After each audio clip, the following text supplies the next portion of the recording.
Alongside Tanner Hendrickson and Bradford Bruns, I'm Brandon Kiley. You've got BK and Ferrario here on 101 ESPN. Normally, we would open with Lars Nootbaar's big night. We talk about Jordan Walker sitting in 3 of the last 4 games. We're doing things a little bit differently today, though, because we have the opportunity to be joined by Jayson Stark, one of my personal favorite baseball writers. You can find all of his great work over at The Athletic, and he joins us now via the Callier and Thompson hotline. Earlier this week, Jayson was the one that wrote about Major League Baseball potentially realigning after expansion comes to the sport. Jayson, we appreciate the time as always. I am curious. We talked about this a bit on our show, and I wanted to get your perspective on this. If baseball does indeed realign whenever this expansion comes, do you think that will be driven more by geography, as Rob Manfred seemed to indicate on Sunday Night Baseball, or is this just a small tweak the way that it was the last time that there was expansion to baseball?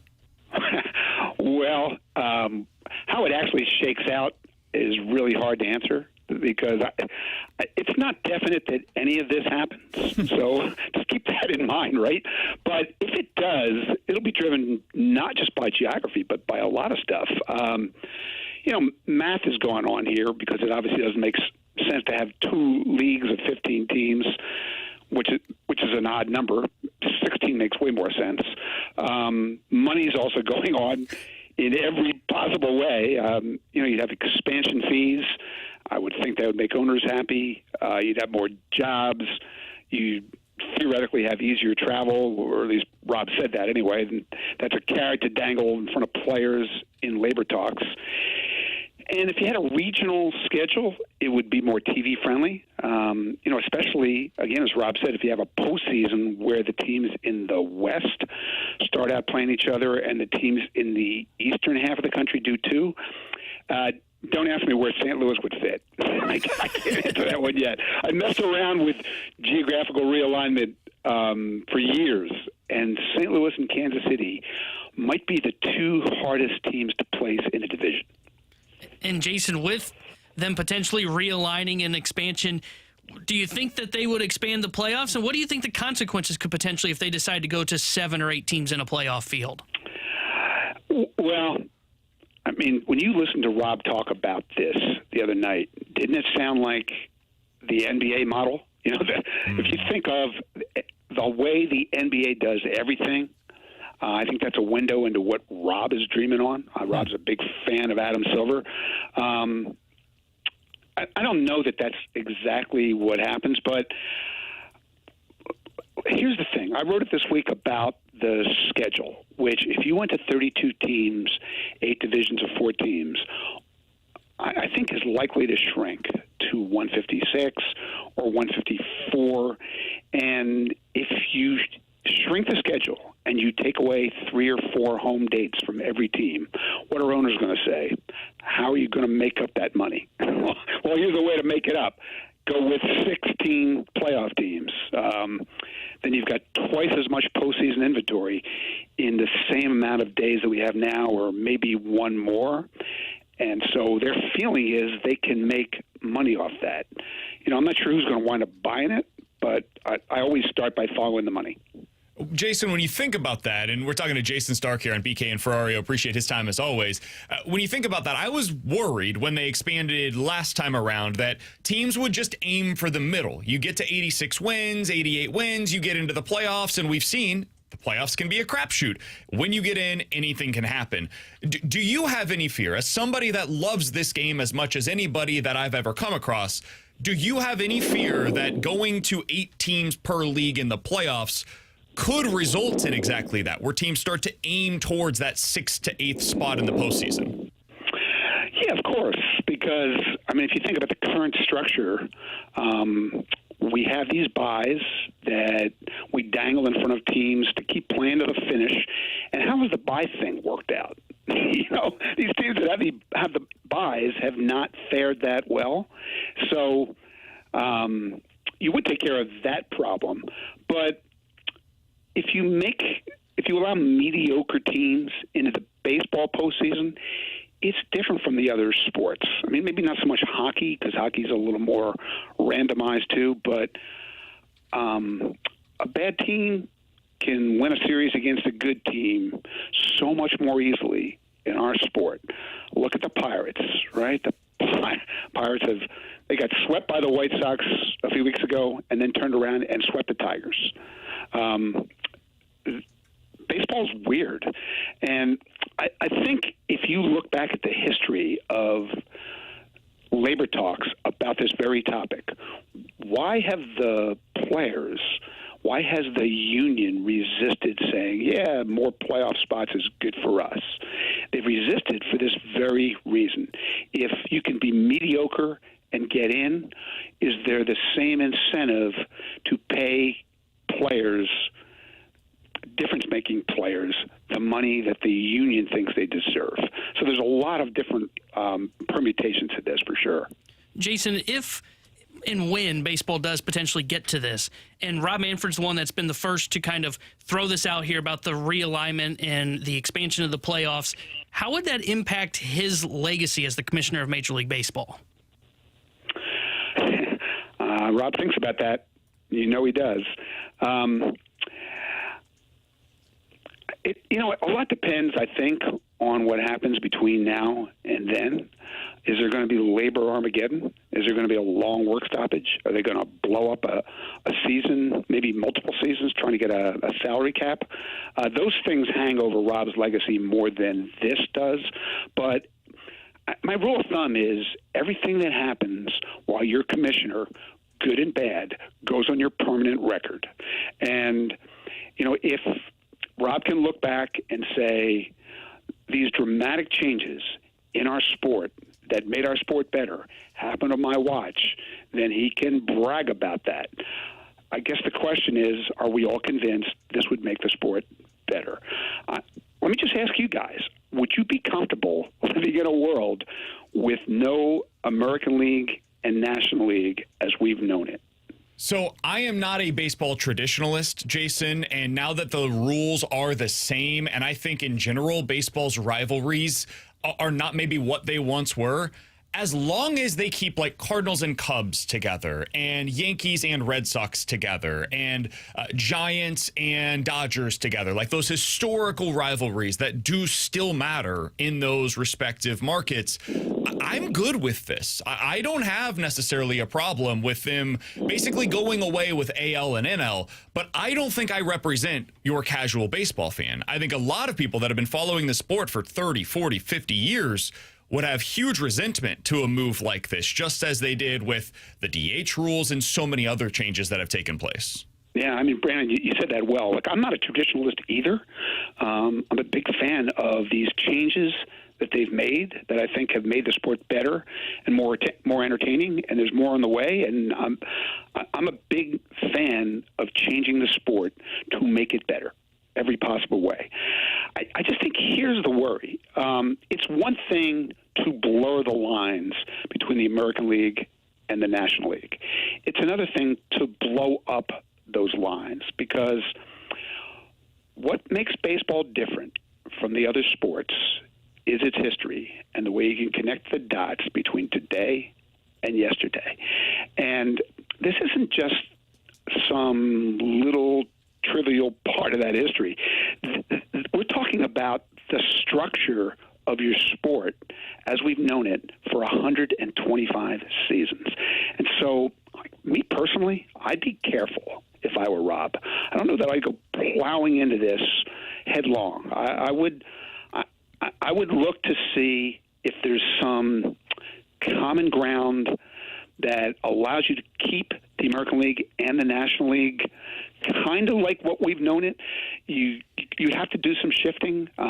When I've played around with it, to create regionalization or geographical realignment, the Rays would have to go to the National League and join whatever that Southeast expansion team is in Nashville. The Rockies would have to go to the American League and join some part of the AL West, along with wherever they expand there, Salt Lake maybe. But I would rather see that than just blow it all up. And look, try to play around with this and see if you think you can keep all the rivals together, because I don't think you can. Jayson Stark is our guest here on BK and Ferrario. Jayson, I want to talk to you about what the future holds for teams like the Giants and the Cardinals. They both have a very similar situation right now. They're lacking true superstars. They're in their post-Yachty / Buster Posey eras, but we've only got a couple of minutes left, and I could spend 45 minutes with you on that topic, so I don't want to rush it, and I want to talk to you about that next time that we have you on. Jayson, thanks so much for the time today, giving us a little bit more insight into what lies ahead for baseball and some of these decisions that are coming, whether that be in the next 5 years, 10 years, 20 years, who knows? But we appreciate you giving us some insight today. All the best, Jayson. Brandon and Tanner, enjoyed it, man. Thanks. Absolutely. That's Jayson Stark, one of the best in the business. Always appreciate being able to catch up with him, joining us here on the Callier and Thompson hotline. You can read his great piece from earlier this week on realignment, what it means for Major League Baseball over on The Athletic, and you can follow him on Twitter at JaysonST, JaysonST. T-Bone, that last point that he made there I find to be interesting because it is not something that bothers me, but I do not think that I represent, my father-in-law, for example, who has been following the Cardinals his entire life. He's seen 50 years of Cardinals baseball history play out in front of him.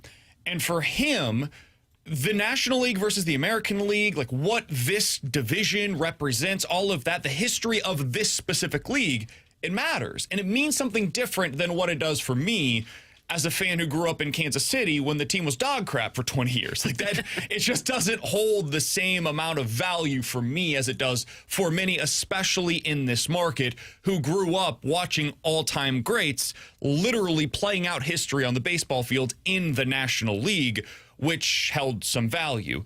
And then you add all of that onto now we've got a DH. Now we've got this weird Manfred man rule in extra innings, and we've got a pitch clock, and suddenly we're going to potentially play against, I don't know, the Twins and the Royals in the same division, and our league is called the Eastern or Western Conference instead of the National League.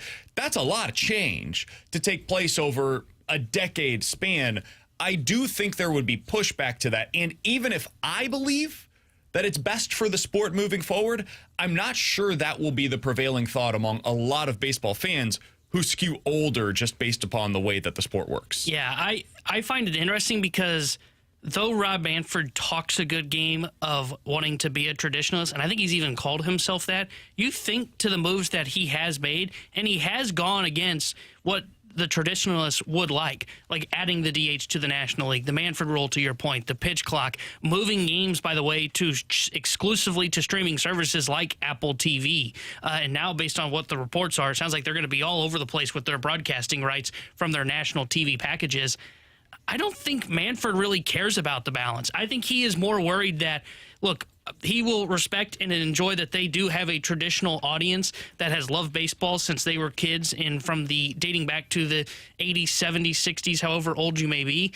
I think he is more concerned about getting my generation. I agree. For the long-term benefit of the sport of baseball. And that's why I don't know that he's going to care about keeping the American League and National League together. And I don't know if that is necessarily a bad thing or not. I think it can be a really good thing. For people like you and me, T-Bone, that are growing up with the sport just being different than what it was 20, 30, 40 years ago, we've seen a lot of change. Think about what baseball was like when you first started watching it, first started consuming it, Cardinals compared to the good. sport that we're watching right now. I mean, think about batting average, right? That was the number one statistic that people used to look at. That is no longer a statistic that is in the top 20. If you are a young baseball fan that has grown up with the sport over the last 10 years, that has changed. If you look at strikeout rate, look at what it was in 2005 versus what it is in 2025. Just the actual sport, what we are watching day to day. You may think this is bad, and that's fair, but it has changed on just a viewing perspective. Hell, the pitch clock, right? That is something that is hugely different from what it used to be. This would be in line with that. It would be a radical change to a sport that, generally speaking, pushes back against any of that kind of change. So I think it could be good for it. And Jayson mentioned, hey, in the playoffs, you want to see teams that are in the West playing against teams that are in the West. And I'm talking about time zone, Pacific time zone teams playing against other teams that are either from the Mountain time zone or the Pacific time zone. That's hard to do if you keep leagues structured the way that they already are. If you expand the playoffs, there is no guarantee that you have a NL West team versus another NL West team. I don't even know how you could possibly structure it to where that would be like required, right? Because you could have a scenario where those NL West teams, there's only one of them that makes the playoffs in any given season, which means by virtue of that, they're probably going to play a team that's either in the Central or Eastern time zone in that first round.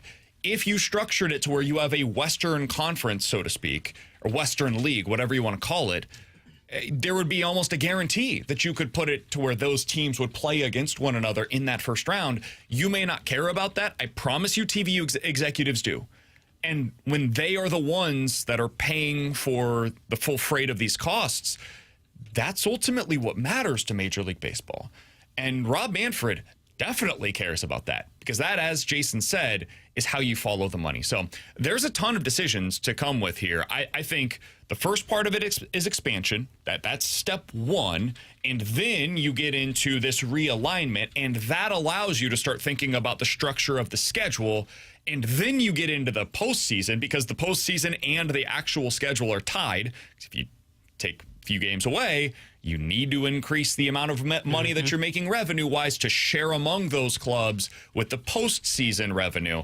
And then all of this comes back to that all could lead to a salary cap, which I'm sure Major League Baseball is going to be pushing for in the next CBA. Because if you're a team like, for example, the Yankees, Mets, Phillies, and the Boston Red Sox, and you're all potentially going to be tied into one division with each other, well, why are we spending $280 million on our quote-unquote cap when everybody else in our league is spending $150 million or less, and we only have, likely 2, maybe 3 playoff spots up for grabs in any given season? That doesn't make a whole lot of sense. That seems wildly unfair. So that's where you get to, okay, if we're all spending the same amount and the Yankees, Mets, Boston, and Philly are in the same division together, that becomes basically the NFC East of the NFL. So, those would be bigger markets. They're more important for TV rights deals, but they're all going to spend roughly the same as Pittsburgh, Baltimore, Tampa, etc. if you have a cap in place. This is all correlated, and it becomes a big mosh pit of decisions that have to be made at some point within the next decade. With Tanner Hendrickson and Bradford Bruns, I'm Brandon Kiley. A non-traditional way to start out the show. If you guys want to get involved, it's 314-399-9646 is the Air Comfort Service text line to get involved in the show. Ask Us Anything is coming up at 11:45. You can check us out on YouTube, as always, at youtube.com/101ESPN-STL. Coming up next, the boy that we would normally start the show, Lars Nootbaar, is succeeding in a way that feels very different right now. Is it a real change, or is it just some kind of a hot streak that's going to go away? We'll talk about that next year on 101 ESPN. Start your day with the morning after on 101 ESPN. Get in the know first on everything St. Louis sports with Tim McKernan, Doug Vaughn, and Martin Kilcoy. Listen to TMA weekday mornings from 7 to 11 a.m. on 101 ESPN. The morning after is presented by Brown and Crouppen Law Firm.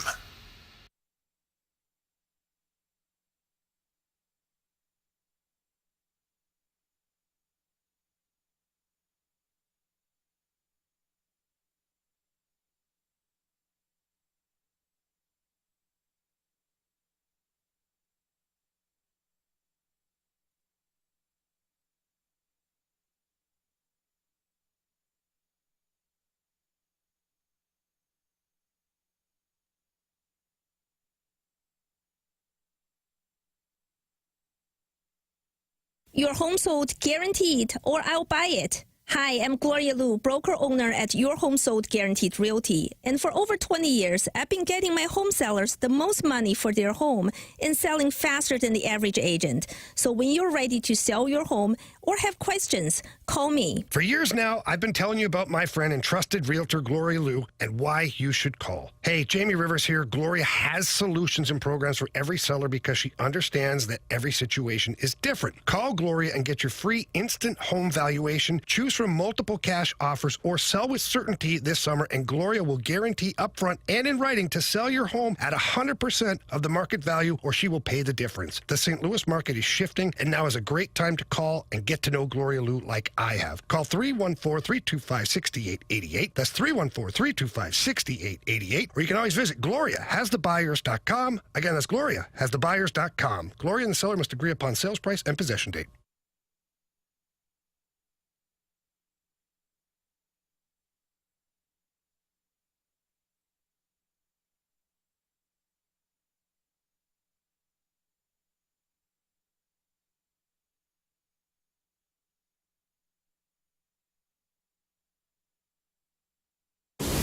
is exactly where you want to be listening to us. It's BK and Ferrario on 101 ESPN.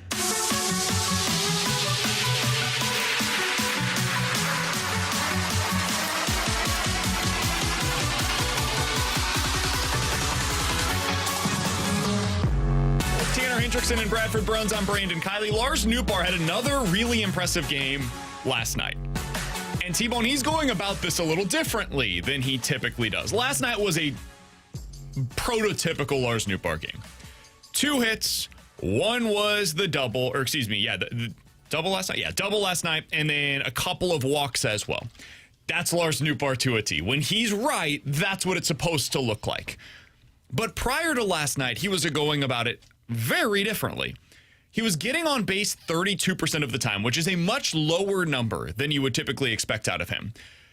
He was also hitting .315, which is a much higher number than you would typically expect out of him. In fact, prior to last night, he had 0 walks in the 14 games since his return from the injured list. His on-base percentage was lower than his batting average. On-base percentage was .316. Batting average was .321. Finally takes his 2 walks last night. That's more prototypical Lars Nootbaar.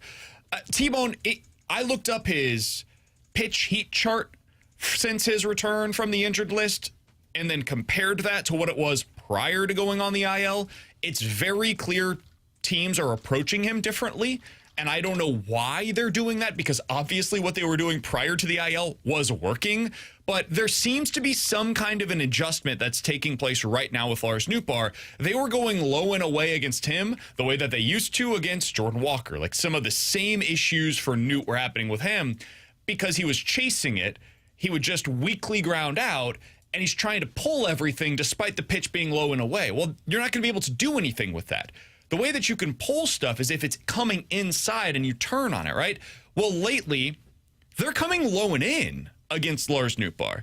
And he's turning on it, and he's having success. He's doing damage against it. He's hitting for a really high average as well. So now you get high slug, high average, which is the opposite of the profile that we've come to know with Lars Nootbaar. So my question to you, T-Bone, is this real? Like, is this just, hey, he was hurt, now he's healthy, now you're seeing the version of Lars Nootbaar that we were always hoping to see? Or is it all a mirage and teams are going to adjust back to what he's doing right now, and then eventually he'll go back to being low average, high on base, low slugging percentage version of Noot? I'm very curious to see what this means. Yeah, my bet right now would be it's a mirage. And part of it, like you mentioned, like the weird change suddenly from what he is seeing in terms of how pitching is approaching him. I wonder if part of that is, hey, it's weird to say you haven't seen good pitching, but you haven't seen pitchers with, like, pinpoint command. Like, you look at that Ray starter last night, he wasn't great, didn't really know where the ball was going. You look at what you saw in that Miami series, those guys have good stuff, but they typically don't know where it's going. And sometimes that's, like, the best kind of stuff is when you don't know where it's going, the hitter can't know where it's going. And then they saw Colorado as well. And in that Yankee series, like, he saw Gillen, that one of those starts to where, like, he's been hurt, hasn't been the same effective guy. So, like, my gut tells me this is a mirage and that baseball is going to get back to attacking him low and away and forcing him to kind of roll over on it and pull pitches that he shouldn't be pulling. And he's going to then get back to learning, okay, I need to lay this off. And he's going to get back to the player he is, which is a low batting average guy, high on base with a little bit of pop. I think he's going to settle back into that. I think this is just a weird kind of 15-game stretch that you're seeing right now. I hope this is real. I don't think it is, but it's fun as hell to see, and it's a reminder of, man, Lars Nootbaar is a really good player. I know he's not what people wanted him to be, but in a quote-unquote down year this year, he's still an above-league average hitter, man. And he's played in 100 games so far this season. He has 13 home runs on the year. If you pace that out over the course of a full 162, you're talking once again about a potential 20-ish home run hitter for the Cardinals that gets on base at an above average clip. I mean, there's a reason why teams still value Noot. And there's a reason why I think teams will be clamoring for him in this offseason if the Cardinals do indeed make him available. And so this is, I guess, the follow-up to what we were just discussing. Is this adding value to him in a trade, or is it showing us a reason to keep Lars Nootbaar in this lineup? Where do you fall on that, T-Bone? I think that this should be adding value to him for a trade, because I think you know what you have here in Nootbaar if you're the Cardinals. Again, I would bank on he's going to remain the low average, high on base guy, and he is a good player. I don't take that away from him. He has been a good player and is a success when it comes to the Cardinals development team. But they have too many guys that are high on base bats and are too left-handed heavy as an organization right now. So to me, they have to make the decision between probably like Lars Nootbaar, Brendan Donovan. That has to be part of the equation. And then like, what do they want to do with their outfield mix moving forward? Because they have like 5 outfielders for 3 spots right now. I think this is one that you have to look at and say, we like Nootbaar. There isn't much of a ceiling that is going to be higher than a 10% above league average player. We have plenty of complementary pieces. It's time for us to cash in on one of these guys and go and acquire a nice young pitcher. I brought up earlier this week, I think they might be able to pull off the Jonathan India type trade that happened this past offseason, where the Royals end up acquiring Jonathan India for a young cost control starter when they send Brady Singer to Cincinnati. That should be kind of what the Cardinals would target in a Nootbaar trade, and I think this is more about boosting up his value than it is playing into their future plans. I think this allows them to make a decision that is not solely based upon Newt has to be the one that's traded. I think you can gauge the market. Go find out what's out there for Lars Nootbaar. Go find out what's out there for Brendan Donovan. Go find out what's out there for Alec Burleson, and then canvass the league and see, is anybody going to fall in love with the power potential of Nolan Gorman?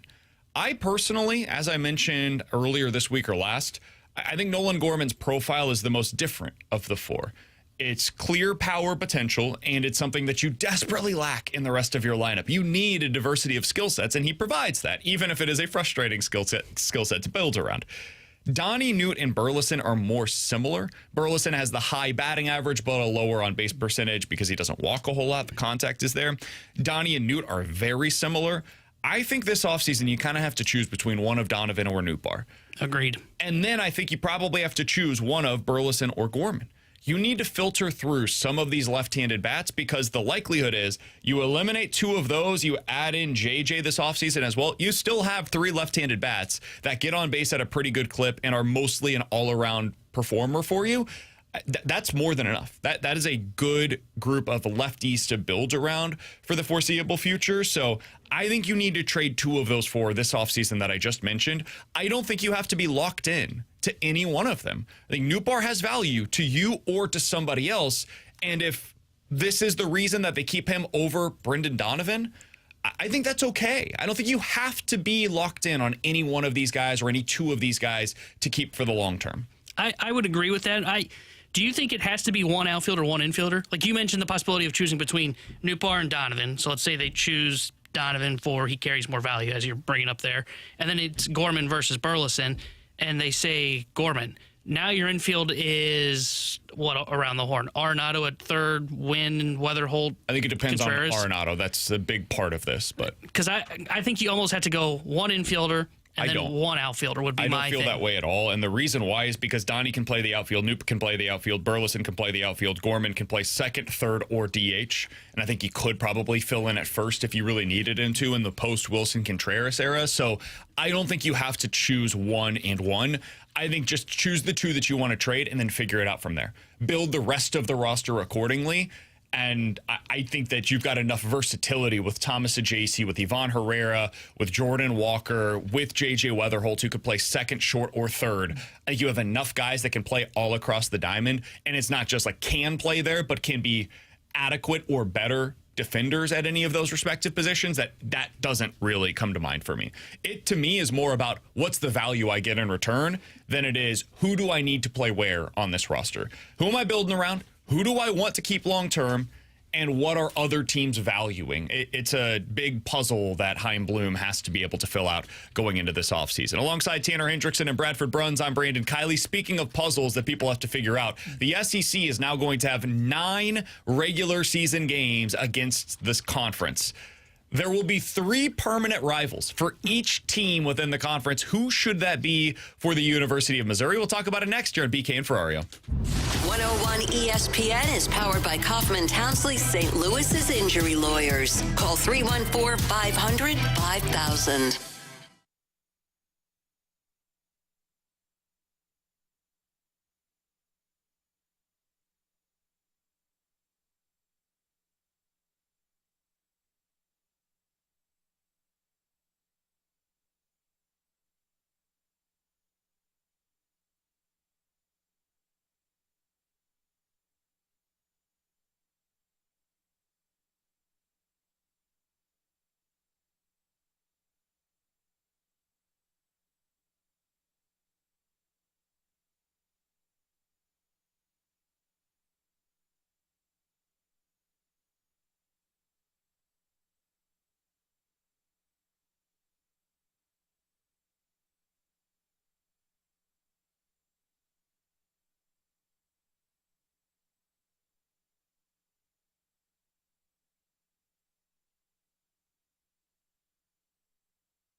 College football is back on ESPN. Kansas and Fresno State. Pregame at 5. Kickoff at 5:30. The NCAA plays on 101 ESPN.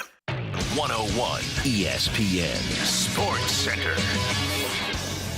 Redbirds rip Rays. Good morning. I'm Bradford Bruns. Your Sports Center update is powered by Saliga Heating and Cooling. One night after struggling mightily in Miami, the Cardinals churned out runs galore against Tampa Bay. St. Louis capturing its series opener at Steinbrenner Field 7-4. Rays starter Joe Boyle surrendered 9 hits. Wilson Contreras clubbed another homer, his 18th of 2025. Said set continues this evening. First pitch scheduled for 6:35 p.m. Tomorrow, college football returns. Week 0 kicking off with Iowa State, Kansas State, Dublin style. 101 ESPN will carry Fresno State, Kansas shortly after 5:30. Your Sports Center update has been presented by Saliga Heating and Cooling, a Daikin heating and air conditioning dealer. They are St. Louis. It's BK and Ferrario on 101 ESPN.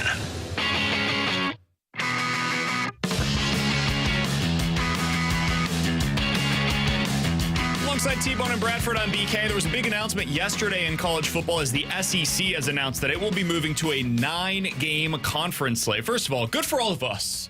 Yeah. Good for all of us as We're football the real fans. winners. The SEC will now be playing 9 games that absolutely matter. Most of the teams within the conference have at least one Power 5 opponent on their schedule as well. So that means it's almost a guarantee. 10 of the 12 games that your SEC teams play will matter. That is a far cry from what it used to be. Remember when Alabama would schedule like Mercer every year, Jacksonville State Eastern Pacific, and then they'd figure out like 2 other teams to throw on their schedule, one of which would be like, okay, I guess this matters a little bit. They would get like a second tier from the Big Ten. Like, no offense, Wisconsin, that's what you are. I would say Wisconsin's a little above that, but like no, Purdue. not anymore. Purdue would be that, for example, or what Minnesota once was, those kinds of teams. But now you're going to have more games that matter within the SEC. That's a win for all of us. I'd like a round of applause, please, because that's good for us on Saturdays. As we're betting with the Underdog app, or we're going starting in January, we're going to have December, we're going to have like legalized sports betting in the state of Missouri. Yeah, that's going to be great for all of us.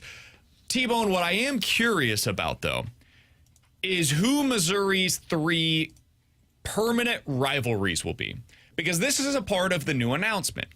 Each team within the conference will have 3 teams that they play every single season. Now, the rest of your schedule will rotate, and the way that they describe it is basically you'll play every team at some point over a 2-year stretch, and at some point over 4 years, you will have a home and home, effectively, where you play them at your place and you'll play them at their place. So every graduating class, if you have one, will play every team home and away. That's the idea behind the way that their conference schedule is going to work moving forward. I think one game that I can virtually guarantee will be on Missouri's schedule every year is Arkansas. That doesn't mean you have to love it. I certainly don't. But geographically, it makes sense. And more importantly, as Jayson Stark said earlier today, follow the money. Yep. It's a sponsored game. There is money tied to this, what is it, the Battle Line rivalry? Battle Line rivalry. Hoist that trophy, biggest baby. Trophy in all of sports. Yeah. It's horrific, but, it is ours, so God bless them. You'll eventually hate them. I think Arkansas will be on Missouri's schedule every single season. I think Oklahoma will be a permanent rivalry for Mizzou. And I think that's a good thing. I like the fact that Mizzou versus Oklahoma, it has the tradition of the history. And I also think they're going to be real rivals. Like we've already seen recruiting-wise, the two teams are going after each other. And frankly, the 2 fan bases don't particularly care for one another.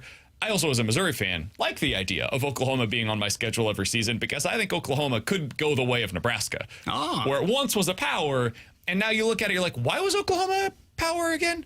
What exactly made them better than 12 other teams in the SEC other than just like the fact that they had always been good? Yeah. So I think that could absolutely happen to Oklahoma. So Oklahoma and Arkansas, I think, are going to be 2 of them. I think the 3rd team comes down to 2 possibilities. One, and I prefer this method, would be South Carolina. I think South Carolina versus Mizzou is the real rivalry that Mizzou has started to build over the last 13 years within the conference. It is consistently a good game. The games are back and forth. The two teams are not respected by the rest of the SEC the way that they feel as though they should be. Both teams are, I mean, if you want to call it this, relatively speaking, new to the conference compared to many of the other teams within the SEC. And they also have a trophy. That is a part of this game. How much does that matter? Not a lot, but it is technically a trophy game for Mizzou and South Carolina. So those would be my three: Oklahoma, Arkansas, and South Carolina. What I think very well may happen, though, is they replace South Carolina with Vanderbilt, because who the hell else are you going to give Vanderbilt to? Don't you dare. Don't you dare. They don't really have an actual rivalry because, it's Vandy. And if you're Missouri, what are you going to say no to playing Vanderbilt every single season? I mean, that's kind of a hard thing to do. If somebody says, hey, you can play Mississippi State or you can play Vanderbilt every season, your answer as a team in the conference is, I would love that. Thank you very much. And we just go our separate ways. I think Vandy's going to pop up on a lot of teams' list for their three rivals. If you're smart and you're a coach, you probably put Kentucky, Mississippi State, and Vandy as your three teams that you would love to play every single season. All of the time. Force the SEC to call your bluff. Exactly. And then when they say, we're not doing that, you say, okay, here's my real list. But I think they're going to appear on a lot of lists, but they're not anybody's actual rivalry. And Nashville, Columbia, it's relatively speaking close geographically, so I could see how they end up getting themselves there. What do you guys think will be the three permanent rivalries? What do you think should be? Bradford, I'm going to start with you because you're a Mizzou guy as well, wearing your Mizzou sweatshirt today. Yeah, no bias here whatsoever. BK, I'm with you on the Arkansas front, not because I necessarily want to agree with you, go down that road, but it does feel obligatory, right? Now, if you're telling me, though, that you can continue basically to reel off these 48-14 thrashings, that was just 2 seasons ago, absolutely, why not? You tried to manufacture this SEC rivalry in the beginning. It is there to stay due to proximity, due to the money that is there to be made. So I'm just going to kindly move away from there and basically concede that it is going to take place no matter what. For me, South Carolina is a must because of so many of the reasons, the examples that you cited as well. You think about the way in which both of these teams basically were going at each other in the early 2010s. Okay, Missouri joins the conference. South Carolina wasn't just fighting for respectability then, but rather was definitely on the uptick with Spurrier, and then you went through your respective lean periods. Now, both of these teams in that second rung, I think that's safe to say, not the elite of the elite, but definitely battling, definitely competitive year in and year out. I would love to see that maintained. I would love to see the atmosphere every other year going to Williams-Brice Stadium. That is one of the best venues in the conference. That's great. And then, no doubt about it, Oklahoma, because if you're really approaching this from through the lens of a Missouri traditionalist, somebody who has been monitoring the program for decades on end, you can go back, you can still point to the history, not just the Big 12, but keep reeling it back, okay? Keep rolling it back, because in the Big 8 days as well, there was animosity. I think that you can continue to foster that, to build it up that much more. And I disagree a little bit insofar as I do think this is it's a program that isn't going to become an also-ran, in my opinion, in the SEC. I know 2 of the first 3 years have not been pretty whatsoever, but I don't think this is going to be an irrelevant program, quite frankly, a la a Nebraska moving forward. I don't want anything to do with Vanderbilt. I would rather, frankly, have a Kentucky or anybody else on the schedule, but on that front, I also feel, it's inevitable. It's probably inevitable. Yeah, I think they're going to get Arkansas, Oklahoma, and I think it's one of Vandy or Kentucky. I like the idea of South Carolina. I like the idea of it in the rivalry, and you've got the Columbia, the trophy, as you said, there is one for South Carolina, right? Correct. Yeah. Mayor's Cup. The Mayor's Cup, yeah. Oh, how could I forget that? I like the idea of South Carolina because, as you kind of brought to my attention when we were in the office pre-show meeting, they've kind of rode together with the highs and kind of fallen with the lows at the same time, and then they're kind of both back up into the highs in their programs and both have pretty good coaches. But I think they're probably going to go more of the closer to proximity to Missouri of either Vandy or Kentucky. And like you said, you're not going to argue if you get handed Vanderbilt on your schedule every year. And then Kentucky at times has felt like a little bit of a rivalry. You've always said, like, if you beat Kentucky, it kind of tells you where you're at as a program. And if you lose Kentucky, to be that. I'm not sure that they're going to be that anymore. It sure seems like they're going they straight feel to like the bottom. They're going down. But I think that's probably one of the two. I think they'll end up with Vandy or Kentucky as that third. I hope they give them South Carolina. I think that'd be great. And I don't know who else South Carolina would point to as clear and obvious rivals. Maybe Florida, I guess. I say Florida. That's a stretch, though. I think that's a bit of a stretch. I think Missouri is one of the top rivalries at this point for South Carolina. So I think that makes a lot of sense. I think Mizzou versus South Carolina would be something that I hope the conference will listen to. I hope the conference agrees this is something we should keep long term. Because somebody else on the text line asked me, BK, why do you hate Mizzou versus Arkansas? I just think it's all very forced. I understand geographically it makes sense, especially as you get into like southern Missouri. There is that like battle line, so to speak. I don't really care that much about Arkansas. I like beating them, don't get me wrong. It's great. Every year Mizzou gets to go against them. They kick their ass. It's wonderful. They go home. They're sad. They fire their coach after losing to Missouri because we should never lose to Missouri. And then they always do. But it's just not something that really gets me going. When Missouri plays South Carolina, it feels meaningful in a way that it doesn't when they play really any other team on their schedule. Like, it feels big when they play Alabama. It feels big when they play Georgia.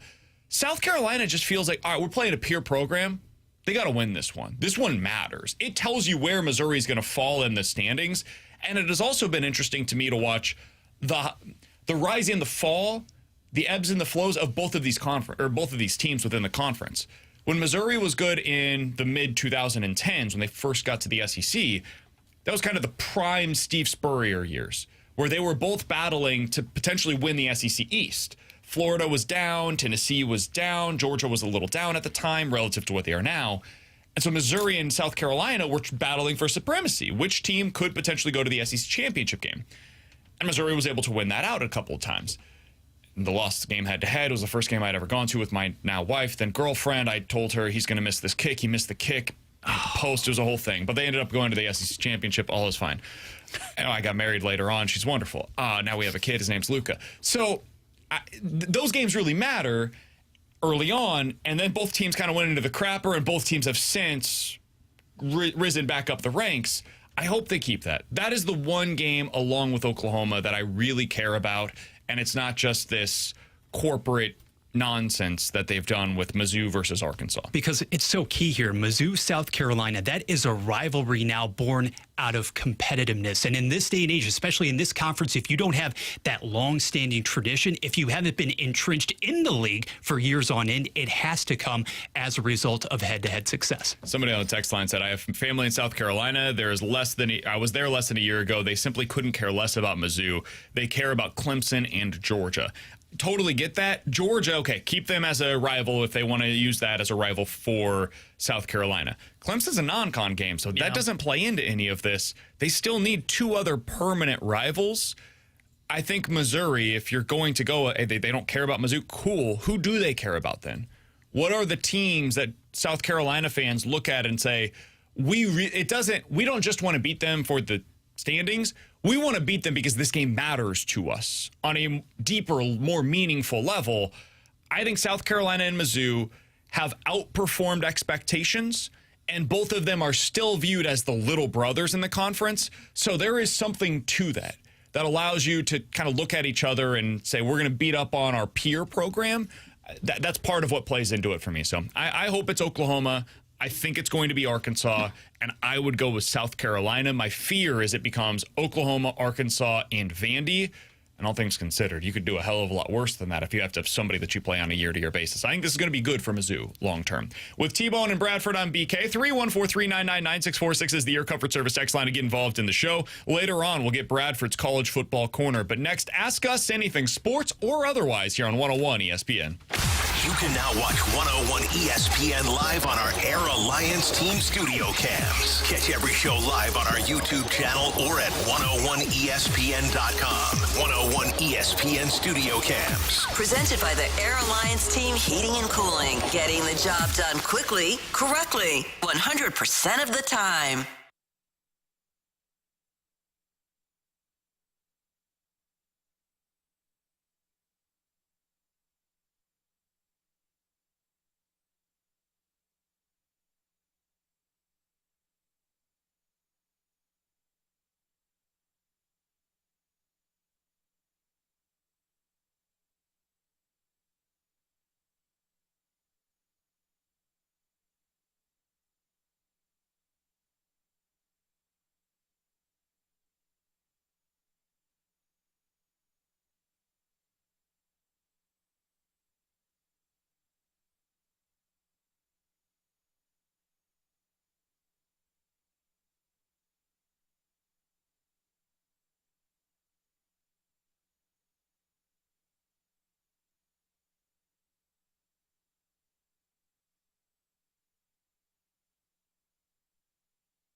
101 ESPN has your chance to win a free pair of passes to Holiday World and Splash and Safari. Friday Night Live is back this Friday night at Holiday World and Splash and Safari. Find more details and find that chance to win a pair of free passes right now at 101ESPN.com or your 101 mobile app. Giving you the picture, the real big St. Louis sports picture. It's BK and Ferrario on 101 ESPN. You've got questions, we may have the answers. Maybe. It's BK and Ferrario's questions and answers on 101 ESPN. All right, 314-399-9646 is the Air Comfort Service text line for Ask Us Anything. If you guys have any questions, sports or otherwise, go ahead and get them in right now on the Air Comfort Service text line. From the 618, guys, realistically, if the Cardinals cut ties with Eric Fetty 2 months earlier, what position do you think the Cardinals would currently be in? We talked about this briefly yesterday. I think you'd probably be a couple of games better. I don't think that it would have made quite as dramatic of a shift in the standings as many are suggesting. I also don't think there was ever a scenario where it would have been 2 months earlier. I think you're talking about like 2 or 3 starts that would have been different. And even if you really want to go back in like 5 starts, I think you're probably, instead of going like 1-4, maybe you're 3-2 in those starts for most likely Michael McCreevy. So you're talking about 66 and 63. Which puts you a couple of games back in the wild card standings. Instead of being 4 games back, you're probably 2 games back. So you're in it, technically speaking, but I don't think it really changes a whole lot. Yeah, I agree with that. I think you're probably about 2 games, maybe if you're being optimistic, a game back in the wild card standings, and you feel like you're in it more than you do now. Like 4 games is not a lot to make up if you're the St. Louis Cardinals, but they just feel like they are super far behind in this wild card race. I think it's impossible to really predict how this would have translated, but a lot of us also forget that at that time, it's not as if McGreevy was nails down in Memphis either. Yeah, he was you bad. don't really know. He got shellacked a couple of times, simultaneously running in concert with what Fetty was doing. All right, 314-399-9646. That's the Air Comfort Service text line from the 636. Was T-Bone able to find a date this summer? No. Next question. Did you try hard? I think I tried hard. Yeah, I would swiping? say. Oh, I was swiping. Which apps are you on? Oh, I'm on multiple apps. One of them feels like a scam I'm of out an app. of the dating game, as you probably are aware. I'm well, curious, there's Tinder, as you know ones? of. Yes, there's Tinder. You know, that's Tinder Tuesday or Thursdays, whatever we do. There's Bumble. I don't know if we could come up with a game for that. There's Hinge. Again, not sure we could come up with a game for that. Hinge. There's another one I just tried, Duet. That one kind of sucks. Yeah. Oh, not familiar. It's kind of weird because, like, you know, there's people that, like, pop up from all over the globe. So you're like, oh, okay, yeah, maybe I'll swipe right. And then, like, you see the location. It's, like, somewhere in Arkansas. It's like, yeah, you know, I'm not into the whole long-distance relationship thing. So, like, pen pals, really? Yeah, that's kind of what it feels like. What about the audition for that show? What was that show? This was a few weeks ago, right? Yeah. Rolling through here? No? If we're gonna say that. Glad you brought it up. Yeah, thanks, Bradford. We're watching Love is Blind UK right now, by the way. Wonderful show. Really delightful. Okay. Just wanted to mention that. So, like, if you're gonna, nothing. He's like, all right, cool. If you're gonna say that I wasn't like 100% trying because I didn't go to the Love is Blind audition, then all right, fine, give me a B+. I was just curious, that's all. Just curious. 314-399-9646 is the Air Comfort Service text line to get involved in the show. From the 314, who is the best player currently in the NL Central? Is it Ellie? I guess if you're including pitchers, you can say Skeens. Yeah, if you're going position player, probably is Ellie. I can't think. Brewers don't have anybody that's better than De La Cruz. Pirates really don't. Cardinals don't. PCA could have been in that conversation. Yeah, and he's tailed off so much. Same with Tucker. Tucker would have been in that conversation for a position player. The best total tool set still belongs to De La Cruz, no doubt. Yeah. The funny thing about Ellie De La Cruz, man, his actual numbers, they're good. They're not otherworldly, though. It's really weird. He's stolen 30 bases. He's probably going to hit 25 home runs this year. He's a very good baseball player. I just mentioned he's in the consideration for one of the best in the league, potentially the best in the division, if nothing else. He's only been 15% above league average offensively this year. Like, he's worse offensively, according to the metrics, than Alec Burleson. Just to put that in context, he's more similar to what Lars Nootbaar has been offensively in his major league career. So it is strange. There is a disconnect because of the tools, because you watch it, you're like, oh my God, I've never seen anybody hit the ball that hard, throw it that hard, and run that fast, especially with his frame, which is, 6'5", 200 pounds playing shortstop. It's crazy what he's capable of. But the actual results, especially with the strikeout issues that he's had in his career, it amounts to like a just really well above league average hitter and not, Kyle Schwarber. He's kind of like the, I don't even know who the name is I can think of. Probably who just signed Marner. He's kind of like a 40-goal scorer in the NHL that doesn't play defense. To where like you watch him and you're like, wow, that is great, because he's a human highlight reel. And you will see his clips. Like when De La Cruz hits a like inside the park home run, you see it even if you haven't watched any of the Cincinnati Reds this season. And it's kind of this, it gives off a little bit of the same vibes of like, hey, there's Mitch Marner, 40-goal scorer. And then like you look at the defensive metrics, you're like, oh, wow, yeah, that guy like doesn't play defense at all. He's a consistent Selke candidate, though. Okay, so Marner was a bad choice. You get what I'm going for, though. Yeah. Someone that's a 40-goal scorer that doesn't play defense. Jordan Kyrou plus. Yes, exactly. Would be, because like it's the same for O'Neal Cruz in Pittsburgh.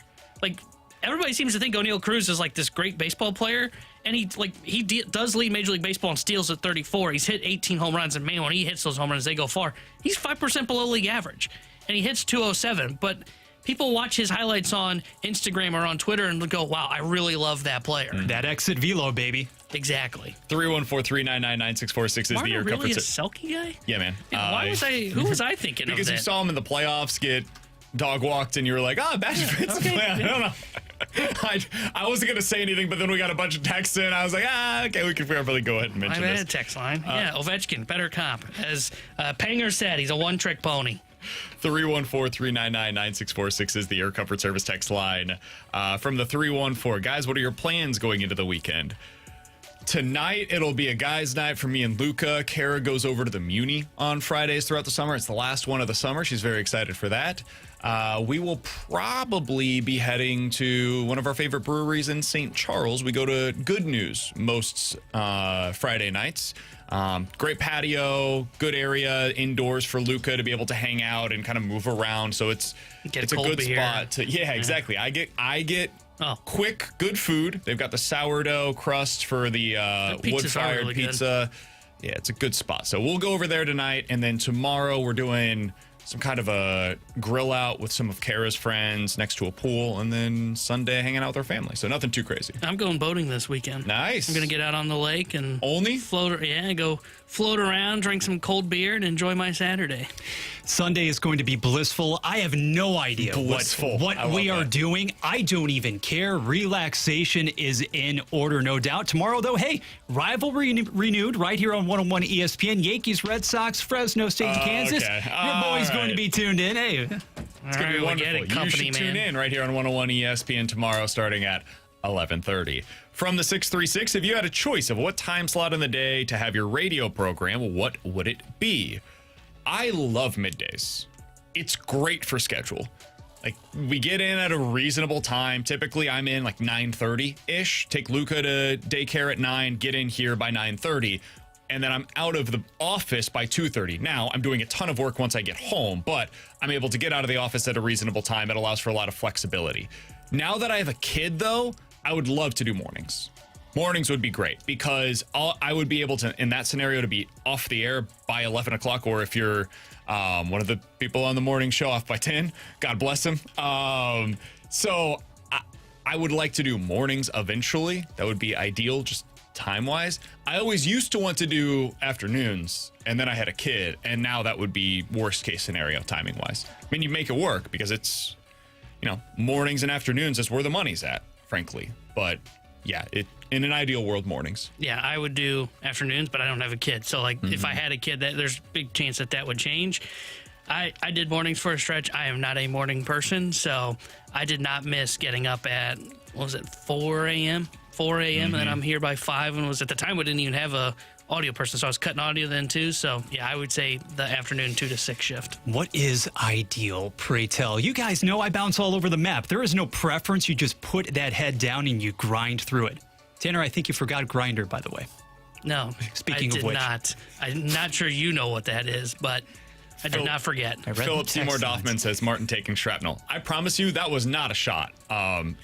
It's awesome. If you can make that work and you can negotiate that into your contract, dude, that's great. Good for him. Also, Martin works harder than anybody that I've ever met. Yeah, I would say when we were down at Enterprise Center for the Blues playoffs, we did our show. They did theirs. He's off at 10 or 11, depending on the day. And then I would see him at the arena at like 3 o'clock in the afternoon, 4 o'clock in the afternoon, doing stuff for Fox 2. And then I would see him up in the press box when the game was dropping the puck. Like, man, he's everywhere. That dude does the morning show, does a podcast, does his show on Sundays, does another show that they've started to do weeknights, and is the guy that's going out and doing all of the reporting at times within the city. So, yeah, Martin works his ass off. I promise you. That is no shot against Martin. And final one from the 314. How has your outlook on life changed since you had children? Great question for the dad pod that we should probably explore there with me and Alex. A ton. The short version of what I could say is basically it's made me prioritize what really matters. Because, Bradford, you know this, having kids.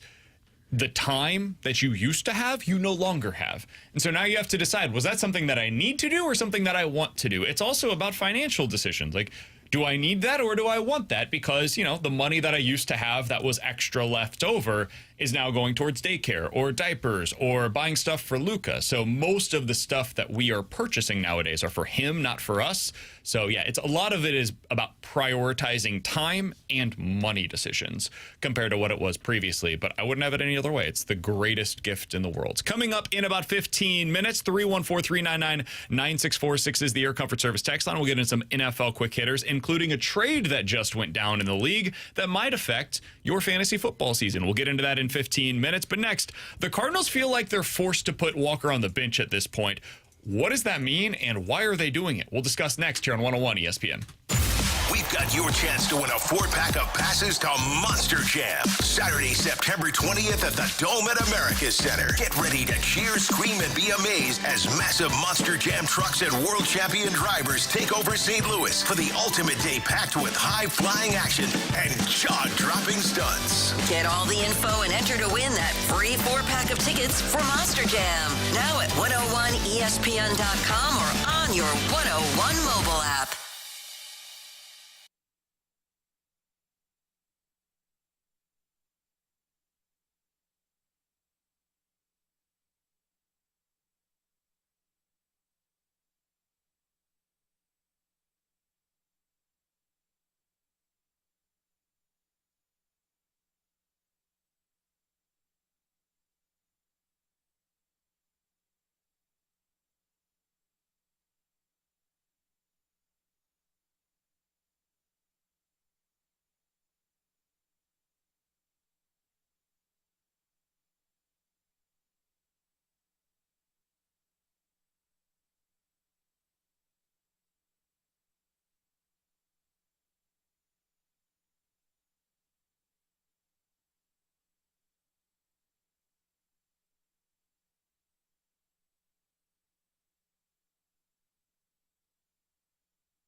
ESPN has your shot to score a pair of tickets to the St. Louis Blues home opener versus the Minnesota Wild October 9th at Enterprise Center. Blues hockey's right around the corner, and single game tickets for the 2025-26 season are on sale now. This upcoming Blues season is stacked with great matchups, can't miss giveaways, and fan favorite theme nights.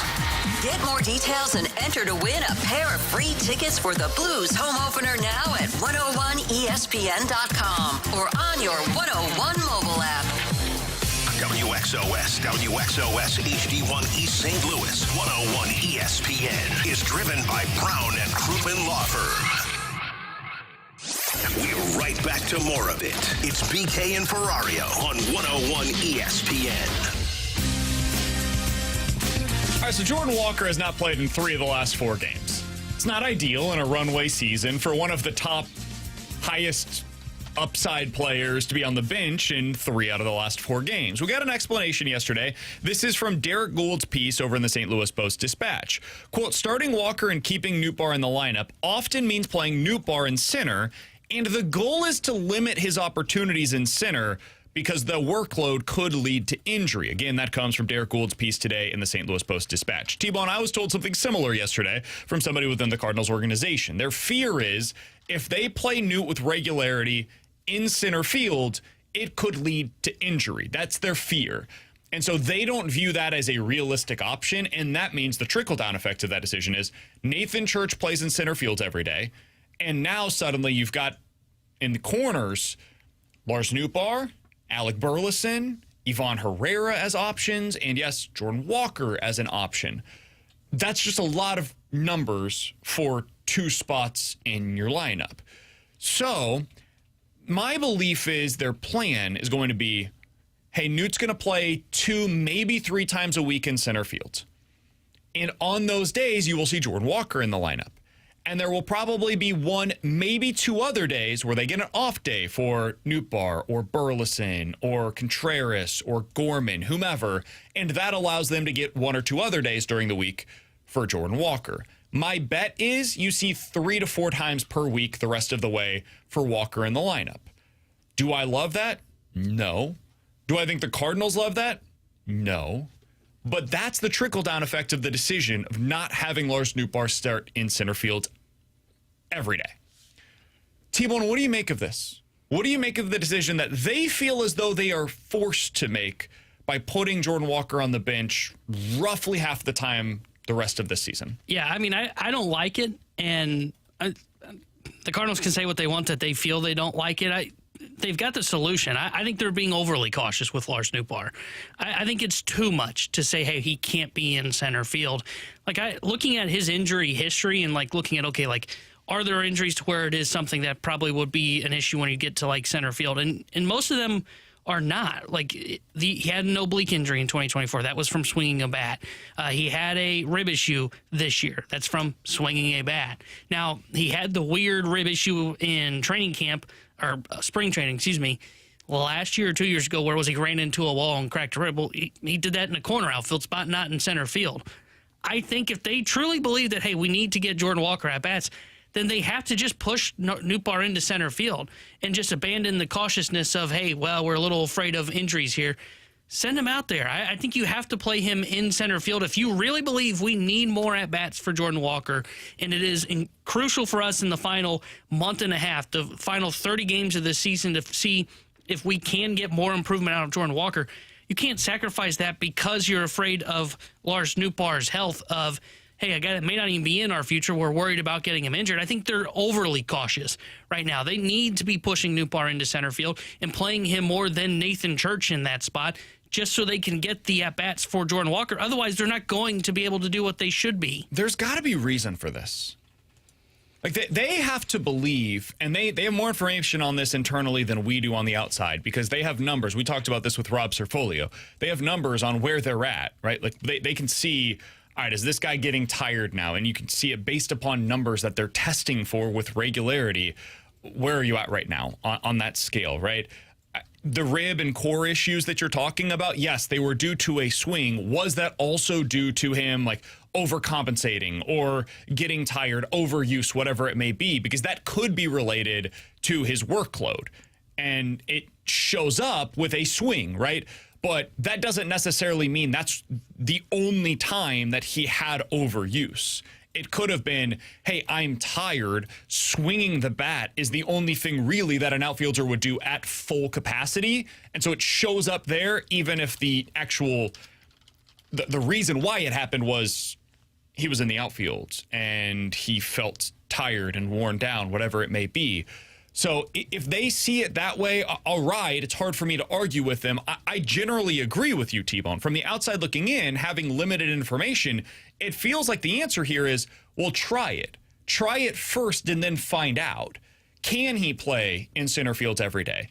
And if you see, all right, well, we tried it, he's getting worn down, we're close to a potential injury because of his wear down, pull back. But I would like to see them try it. They clearly view that as like, it's just flat out not an option for Lars Nootbaar. And if that indeed is the case, you screwed the pooch at the deadline. This is a front office issue because they should have seen this coming. This is not something where they just learned, hey, Lars Nootbaar can't play center field every day. If that's their opinion, that probably was their opinion all season long this year. We know it was probably the opinion of them last year when they decided to take, Victor Scott onto the opening day roster, despite him obviously not being ready for Major League Baseball. They've turned to Michael Ciani. They previously turned to Tommy Edman. They turned this year to Nathan Church. They've done everything they can to avoid Lars Nootbaar in center field. All right. That's your guiding decision-making factor here. They need to figure out what to do in the corner outfield this offseason. They've got to make some changes to that spot. My fear is, T-Bone, how many changes will they have to make before they get to Jordan Walker starting every day? I mean, think about their options out there. Right now, and this is before J.J. Weatherholt is up, you already have Newt and Burleson and Ivan Herrera ahead of Jordan Walker. Eventually, you could add Brendan Donovan into that mix. We'll see what happens with Thomas Sajaci and if he kicks out to the outfield this offseason as well. And now you finally are talking about Jordan Walker in that mix. Dude, you're going to have to make a lot of changes if you really want to create legitimate runway for Jordan Walker next season as well. And that's the part that I find fascinating because if we're being honest, like as much as I am saying like, hey, you should be getting at-bats for Jordan Walker, if they just said, hey, he hasn't earned the at-bats and the runway is kind of over for Jordan Walker, we know what we have, I would get that too.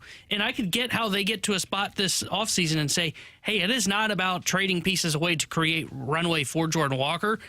Jordan Walker is a guy that is a 4A player at this point in his career, and we're not going to free that up for him. I wonder if they are going to have to make a change in their direction of, okay, they will have to move somebody because, I mean, you just mentioned, 5 names there for 2 spots? Well, maybe the one name that they decide is Jordan Walker's not a starter. I'm not saying he's out of the organization, but he's not a starter for the St. Louis Cardinals. He's either in AAA working on swing adjustments that he makes in the offseason, or they kind of bring him in and they do the treatment they did with Gorman this year, which is, hey, be here at the big leagues, work with the big league staff. You're going to sit on the bench for a little bit, but you're also going to get opportunities to try and earn back playing time, and Gorman took advantage of that opportunity. And if that's the case, okay, so he's one of the names that gets removed, and now it's just one other name that you have to decide on, and that could be Nootbaar, and then you free up a spot to where maybe Burley's your right fielder, Herrera's your left fielder going into next year. But I don't think their plan in this offseason should be evolved around, hey, we need to free up playing time for Jordan Walker. He hasn't earned it. He's barely earned it this year, and when he has been given it, it's mostly been they've been dealing with injuries, and they've just been trying to force him into the lineup. The 314 says, oh, sure, let's get rid of 3 guys that can play to play a guy that can't. That's basically what you're getting at there, T-Bone. There are guys that are playing better than Jordan Walker. Somebody else on the text line said from the 314, Herrera's not an outfielder. He's a DH. They need to quit with that crap. He can be a DH on most days and still get a couple of days a week in the outfield. And I think that's their plan with him. I think their plan would be rotate Burley and Herrera, probably. Sure. Just give them both opportunities out there because they've shown these guys need to be in your lineup every day. Now, Herrera's going through it a little bit right now. I think he has 1 home run since like mid-July. So his bat right now is not playing the way that it did earlier in the season. I wonder, my speculation is, I wonder if that's something to do with the injury that put him on the IL. Because he still looks to be swinging it well. It's just not the same amount of power as he used to have. So we'll see on him. But I'm still a believer in the bat. I still think he's going to be a really good hitter for the Cardinals. And so you get him out there with, almost an everyday basis. there's just a lot of movement that has to take place for Jordan Walker. And I think maybe part of this is why you're not seeing Walker go down. If he were to be sent down this year, I believe next season he would not have an option, because this year is technically the final option year. He has 1 year left, and he has not been optioned this season. What he has been is gone on a long, extended rehab assignment, which was not an option.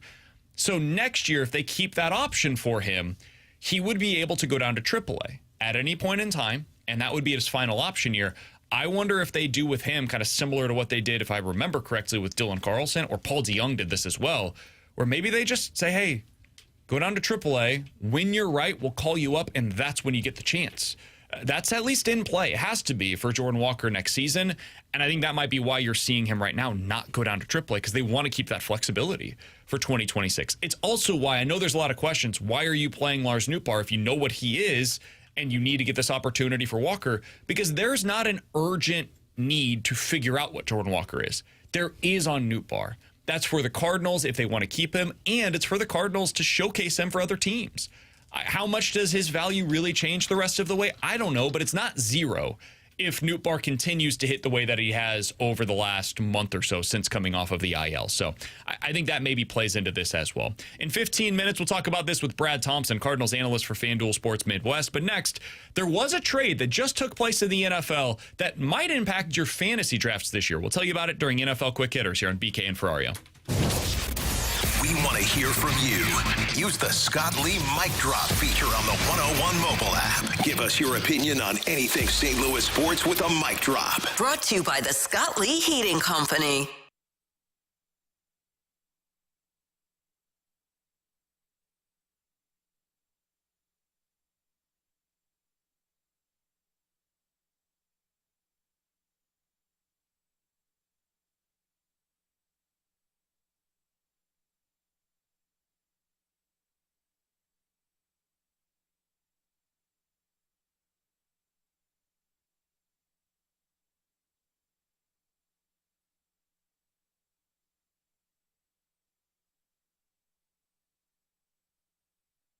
Has the excitement of betting turned into worry? Feeling overwhelmed every time you roll the dice? Problem gambling doesn't just affect your wallet. It can impact your health, relationships, and peace of mind. But there's hope. Gateway Foundation is here to help you take back control of your life with personalized treatment options. You don't have to face this alone. Call Gateway Foundation today at 844-444-5780. That's 844-444-5780.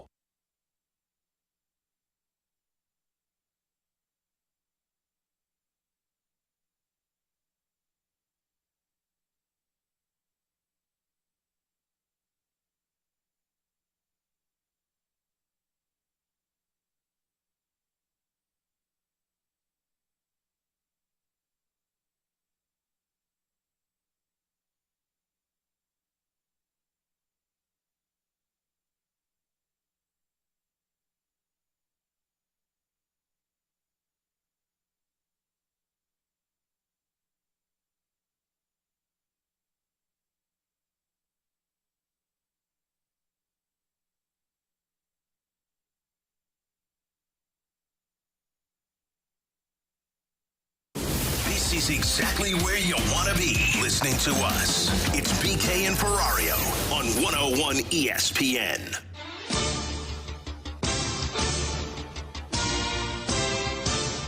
All right, let's dive into some NFL quick hitters alongside T-Bone and Bradford on BK. A big trade big is overstating it. A trade just went down that could affect your fantasy football draft here in the next couple of weeks. The San Francisco 49ers are trading a 6th round pick in next year's draft for running back Brian Robinson. Brian Robinson's been really solid in his career for the Washington Commanders. I don't totally understand what happened here, T-Bone, but the Commanders immediately fell out of love with him. He had a good season last year. He averaged a little over 4 yards a carry, and in his first 3 years, he's been almost the exact same player all 3 seasons. Roughly 800 yards, roughly 5 to 7 touchdowns, and a little over 4 yards per carry. He's not great, but he's 26 years old, former 3rd-round pick, and he's been pretty effective in his NFL career. For the 49ers, I wouldn't read too much into this for Christian McCaffrey. I think he's been healthy all of camp. Every backup behind him, though, has been hurt during training camp. And the 49ers have gone through the last few seasons with a poo-poo platter of backup running backs behind CMC, and we all know there's at least the potential that at some point this year he goes down with injury. So for the 49ers, I think this makes a ton of sense. I wouldn't draft Brian Robinson high in your draft this season, but he would be somebody that if you draft Christian McCaffrey, I'd be looking to acquire so that way you have the handcuff, because I think he would be the one-for-one replacement. I like it for the 49ers, both from a pure football sense of giving themselves more options at the position, and from a fantasy perspective, I think it makes it a lot easier to say, all right, I didn't know who was going to end up getting those opportunities out of Jordan James, Patrick Taylor, Isaac Garindo. Now I know it's going to be Brian Robinson. Yeah, I like the move for the 49ers because, I mean, you mentioned it. He's been a very stable running back for the Commanders. Mm-hmm. There's limited upside to the move, but when you're talking about getting a backup to be there to be a stable force when/if McCaffrey goes down, this is what they were missing last year. And everything says he's been healthy in camp. You can't trust it with Christian McCaffrey. So I love the move from the 49ers, and you're right. He's not a high draft pick that you're taking in Robinson. If you get McCaffrey, I would target him. But he's definitely a guy that I would be targeting late in your fantasy draft because if McCaffrey does go down, you're right. He's clearly now the guy that's going to get the carries, bulk of carries if he does. On the Commander side of things, I just don't get it. I don't either because you're sticking with Eckler, who's – how old is Eckler at this point? They really like this Ja'Cory Krosky Merritt kid. So if you're doing a fantasy draft at some point in the next week or two, just put a star next to his name. He's a rookie this year. He was a 7th-round pick. They really like him. He's looked good so far in the preseason. But between him, Chris Rodriguez, Jeremy McNichols, those guys will get a little bit of the work. And Eckler will certainly factor in, especially on passing downs. I've got a proven running back. He cost me almost nothing. I'm getting a 6th-round pick in return. I don't really understand the incentive to trade him now. It doesn't make a whole lot of sense to me. I don't get it. But Ja'Cory Krosky Merritt, that is their new RB1, I suppose. So if you're doing a fantasy draft, he's the guy to target. They've operated really strangely this offseason. That's the thing. I don't understand the entire philosophy, with the exception of going after Debo, I guess, in the first place. And maybe you can even poke holes in that, given Even the that durability concerns. But if you want to say, all right, Robinson isn't your classic home run hitter, I understand that. Last season, basically ranking in the bottom 5 among starting running backs in yards after first contact. You had to trim some of that fat. You had a surplus of bodies in the room. But by the same token, the return on the investment or on the trade there and not having a proven commodity, that's great. Some of these guys could demonstrate having more wiggle. But what is the impetus for making this move? I don't get it. You're taking toys away potentially from Jaden Daniels. Yeah, Krosky Merritt. That's a difficult name to say. I apologize. I'm struggling. Didn't really play last year. Played in New Mexico the year before that. Was very good for them. 1,200 yards, 17 touchdowns on the ground. Has not shown much of an ability in the passing game. So it'll be a true, he's the running grinder between the tackles, and then Austin Eckler will be the guy that ends up getting some of the passing work. But weird backfield to go into this season. All right, alongside T-Bone and Bradford, I'm BK. It's BK and Ferrario here on 101 ESPN. We're going through some NFL quick hitters. That was the news of the day. T-Bone, something else that I wanted to ask you about is a little bit of a follow-up question. Has anybody caught your attention this preseason? Whether that be the rookie quarterbacks. I know Jackson Dart had a big game the other night. Has anybody caught your attention that you're like, whoa, okay, that is something that I'm paying attention to, either because it matters for the regular season or because, hey, for fantasy implications, I want to circle that guy as I go into my drafts? Yeah, the only one that's really stood out to me, and maybe it is because it's quarterback play, is Jackson Dart. But I still would avoid him in fantasy football. But he's at least kind of piqued my interest because he did look so good in the preseason.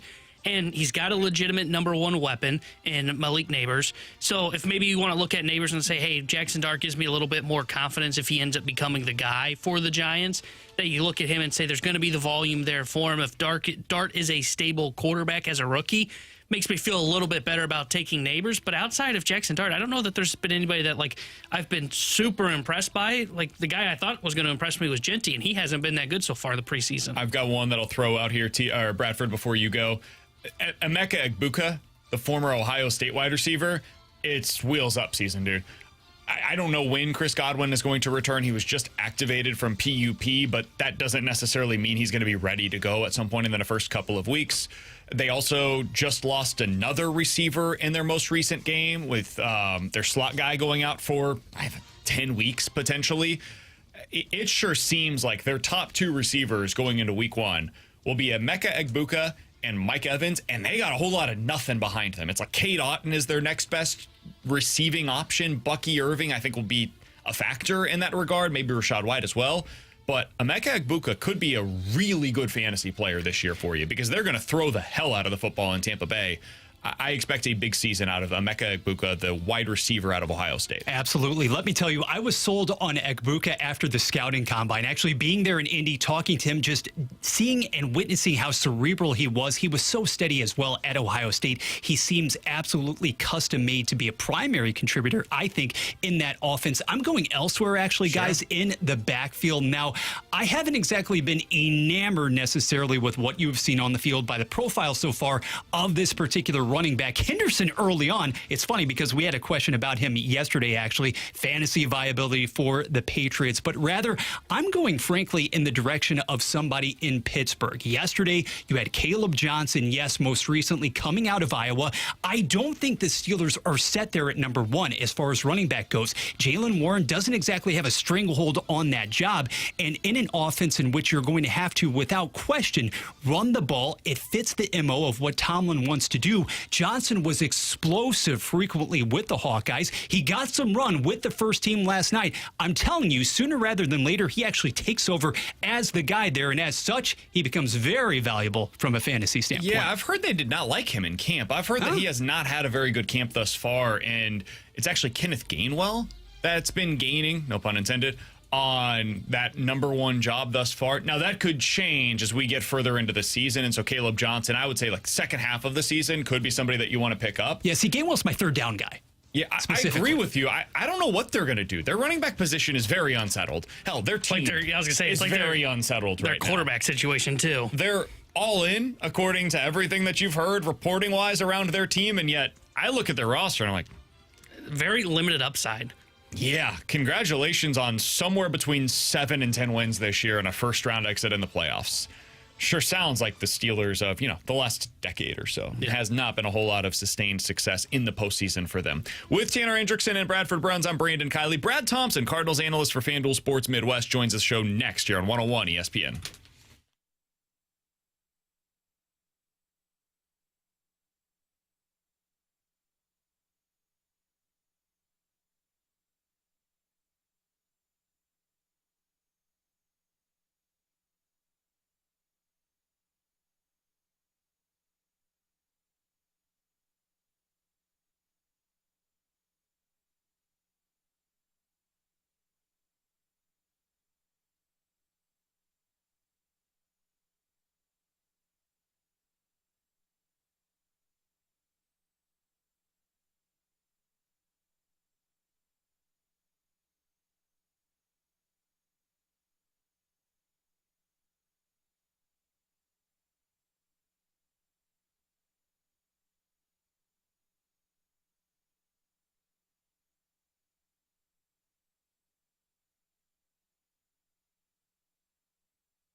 opinion on the Air Comfort Service heating, cooling, and insulation text line at 314-399-9646 on 101 ESPN.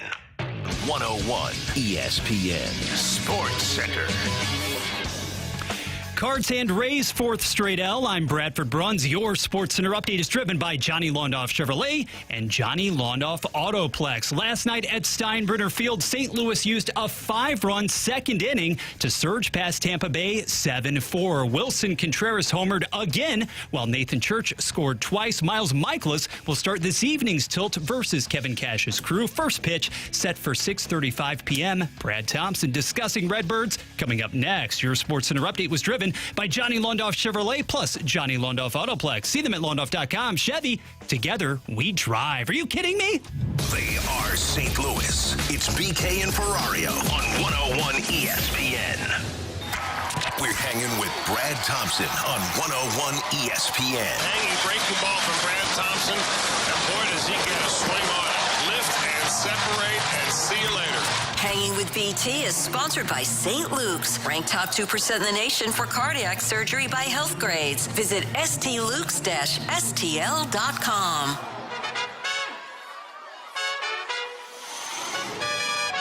T-Bone, if you add up the attendance from the last 3 games that Brad Thompson has seen live, you get to roughly 25,000 people, which is fewer than what the Cardinals used to average per game at any game here at Busch Stadium. Brad Thompson is our guest now via the Callier and Thompson hotline, Cardinals analyst for FanDuel Sports Midwest, and we enjoy talking with him each and every Friday here on the show. BT, what's good, man? How you doing today?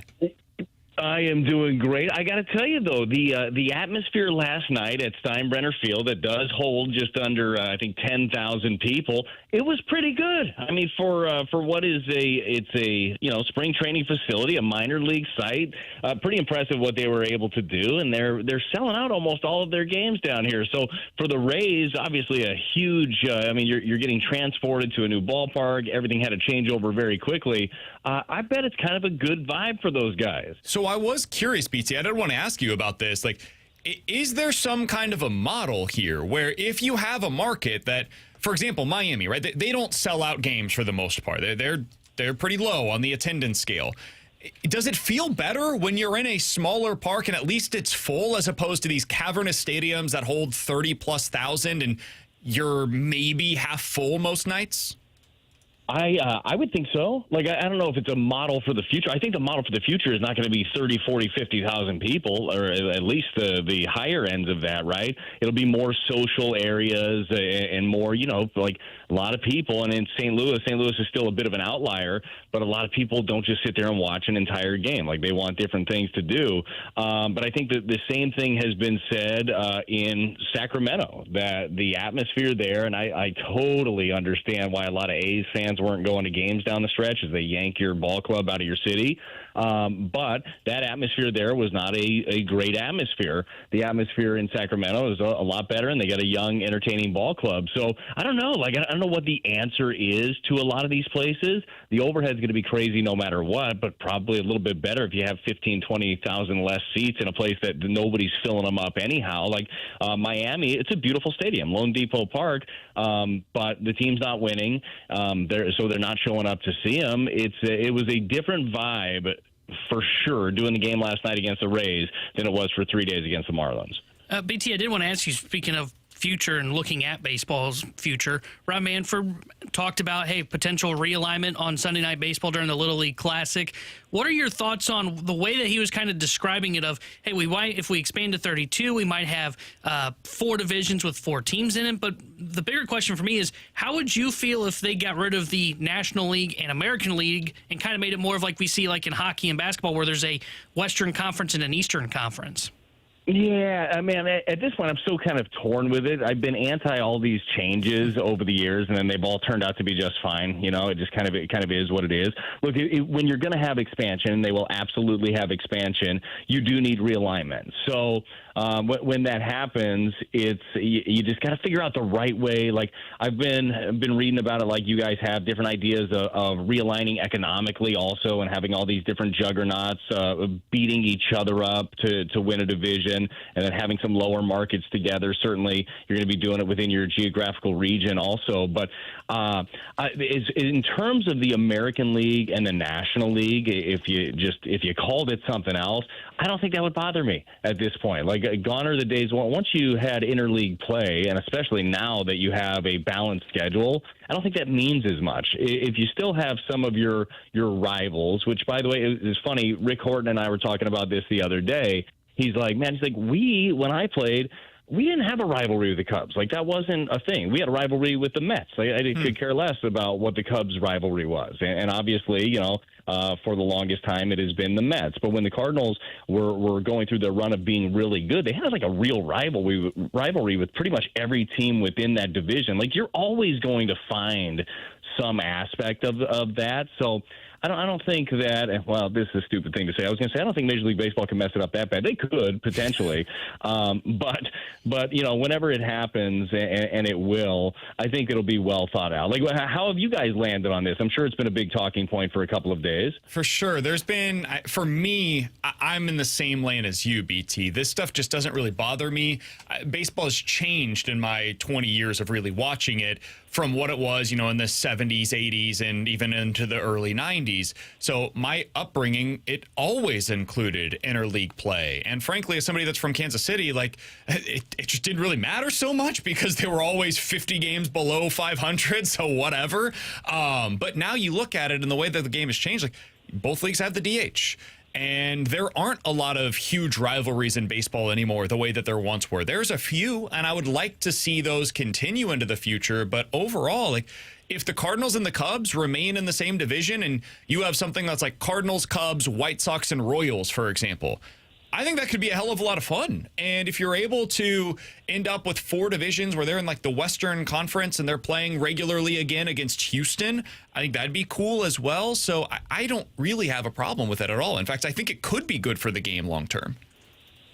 Yeah, no, I like the way that you're looking at it. Again, this stuff is going to be above our pay grade anyhow, so whatever changes end up happening, we're just going to have to get along with and realize. But look, if you're not changing, you're dying, right? So it's one of those things the league definitely wants to, and especially, first of all, revenue. We all know it's about money when you're expanding, but when you come to having a balanced schedule, it is easier with a couple more teams. So we'll see where that ends up landing. Where have you guys put your teams? What do you mean? Where are your expansions? My guess is Nashville and/or probably Nashville / Charlotte, Raleigh, somewhere in Carolina, and then the other one Utah, so Salt Lake City or Portland. Probably those two, like one in the West, one in the East. Yeah, I'd go Nashville, and I think Salt Lake City would be where they would probably settle. Would be the two for me. I want to hear yours, BT. What do you like? No, dude, I'm in on Nashville for sure. It makes a lot of sense, right? You're going to tick off a lot of different teams, though, when you do that, because you have fans in Nashville that are fans of a lot of teams and taking away money from a lot of teams, in our geographical area. And then the Salt Lake one, I was having a conversation with somebody the other day. They're like, I don't think Salt Lake can handle it. I go, I do. I definitely think that Salt Lake can handle a team. Portland, I don't know as much. And maybe it's fair that I just don't know the area as well. But if I had to land on two, those would be the two. The other one is I don't think it's more of a I don't think it's an expansion site as much as I do think it would be like if you're going to move a team site is Orlando. I know they've been trying to get a team forever. I just don't think that Florida can handle a third team. That part of it that doesn't land for me, but I'm down with those two sites. Salt Lake might get a bad rap. I spent a couple of summers up there. I dig that area. Yeah, Montreal would be another spot that I don't think it's going to happen, but man, I think it would be cool for Montreal to get a baseball team again, but it just seems incredibly unlikely at this point. Hey, BT, let's talk a little bit about the Cardinals before we get you out of here. Lars Nootbaar's on a heater. He's been great lately, and he's doing it in a different way. Last night had the couple of walks, but before that, did not have any walks in his 14 games since returning from the injured list. What have you seen from Lars Nootbaar lately that's allowing for this kind of success?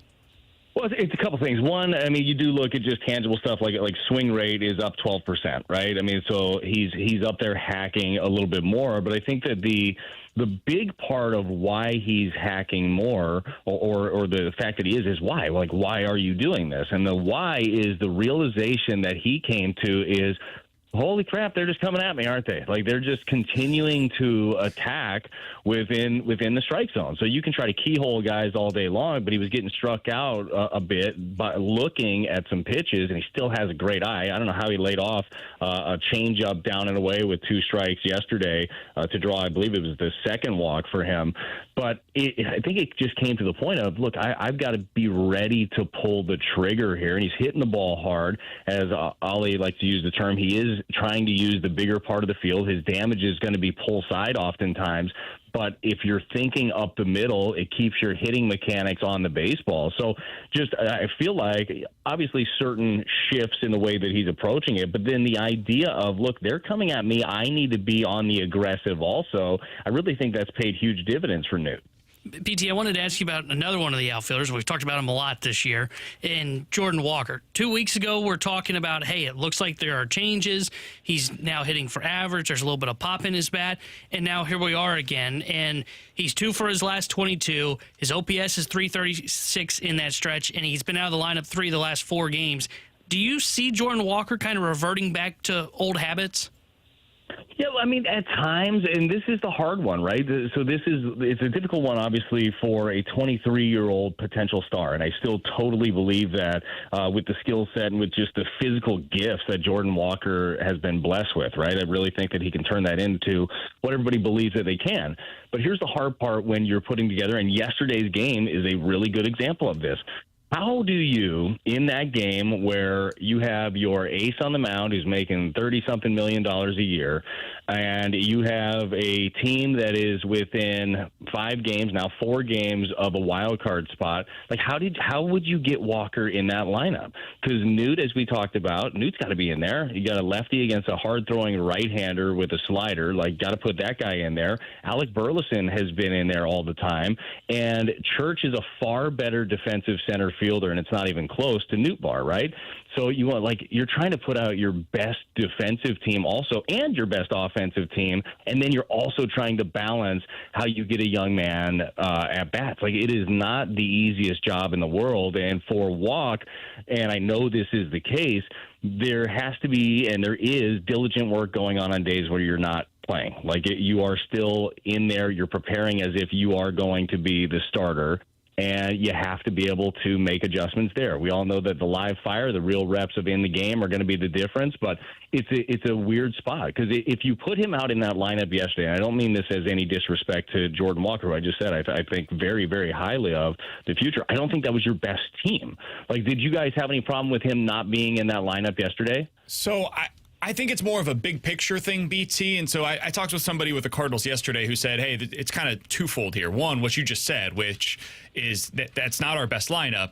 And then 2, they're really fearful of Newt getting hurt if they play him every day in center field. Sure. And that's part of the decision-making process here. And when you take that all into account, it kind of leads to what they're dealing with right now. I had also heard that apparently Walker mentally is still in a pretty good spot. That was one of my concerns is, hey, if you're not playing him 3 out of the last 4 days, what does that do for a guy mentally when he was having success and now he's gone into another rough stretch? So I guess it is what it is. I mean, I don't know what else they can do. I think this all goes back to the trade deadline where I wish they would have alleviated some of these issues that we could all see coming as they got healthy again. But they're back into the same spot where somebody has to be crunched out of a roster spot. And right now it's Jordan Walker. I think it's a roster problem more so than it is a every given day who's in the lineup decision problem.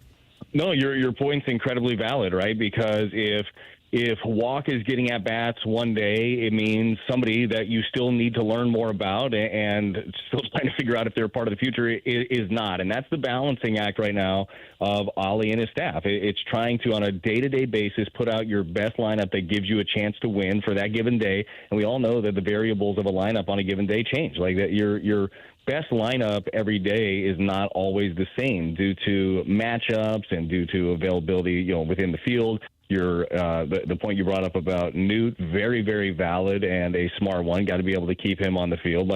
So there are a lot of things that go into it, and I'm sure that they would love to run Walker out there every single day and figure out what it is and have at least a little bit more clarification heading into 2026. But right now, it's just kind of not a possibility for them. Yeah, I think my big thing, BT, it is frustrating that we're still here, and this was supposed to be a runway season, and 3 of the last 4 days, the guy that was kind of the poster child, at least coming into the year, of the runway season, has not been in the lineup. I don't blame Ollie for it. It's very frustrating that this is where we've arrived in mid-August, where I understand they're still technically in the race. It seems very unlikely that this is a playoff team to me, and this is where we are. But, hey, man, that's what the manager has to do. His job is to try to win today. It's the front office's job to figure out how to alleviate these roster crunches.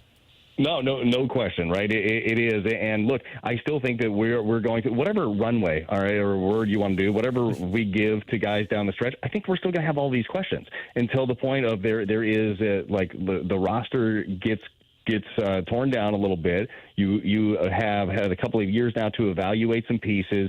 I know we've got enough information where they can take all their numbers and plug it into a little computer and be like, what's this look like in 4 years? Or whatever. There's got to be something. AI modeling is real, BT. It's happening across Major League Baseball now. I know, but that's why I just did it in Nerd Voice, so I don't know how to do it. I thought you were just mimicking me. I didn't know which one you were trying to do there. No. That wasn't you at all. You took offense to it, though. Now I'm picking it up. Anyways, I do think that you have to you can't just go out with the same exact group again. That does not work. So internally, this offseason is, in my opinion, and I don't say this as this is the offseason. They make these couple of tweaks, they're going to go win a World Series. No, probably not. This offseason, though, has got a chance to be one of the most impactful ones because you got to pick which direction you're going to go with which guys. That is going to be one of the biggest key moments. And then you have to take whatever pieces you don't believe are part of that, or maybe you believe that they're part of it, but maybe not right now and we're not ready for it and you could use them for somebody else. How do you acquire the best talent for the pieces that you have? All of these players, as calloused as it is, and I've been one of them, they're all poker chips, right? These are all pieces that can get you to what eventually is your best team. It's going to be a really interesting offseason. Hey, BT, be well, man. Enjoy yourself out there in Tampa Bay. I have to imagine the golf while you've been down in Florida has been fantastic. We wish you all the best. We'll talk to you again soon. Guys, I appreciate it. I'll talk to you next week. That's good. That sounds good. BT, Brad Thompson, is our Cardinals analyst for FanDuel Sports Midwest. We get to talk with him each and every Friday here on BK and Ferrario. It's always a pleasure to be able to catch up with our guy. The Jordan Walker thing, T-Bone, is just, I don't think there's a right answer on this. I wish there was, but and again, this comes back to one of the things that you just philosophically disagree with their opinion on the matter. That's cool. Their explanation on it is pretty simple. We don't think Lars Nootbaar will hold up if he plays in center field every day. And if that is true, if that is your belief, that's how you feel about it, there's really not a way to get Jordan Walker into the lineup more often than what they have been lately.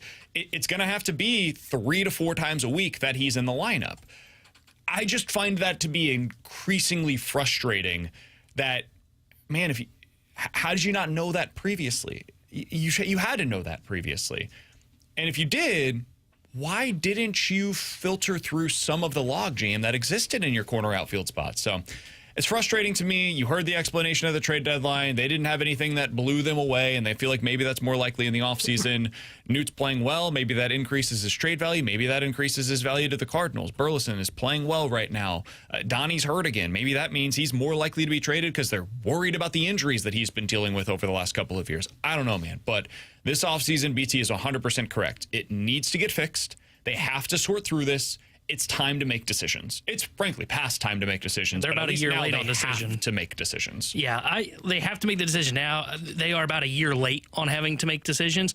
The frustrating part for me on Walker is you said it's hard to figure out what the right answer is. I think you can get to the answer, but it's actually picking a path.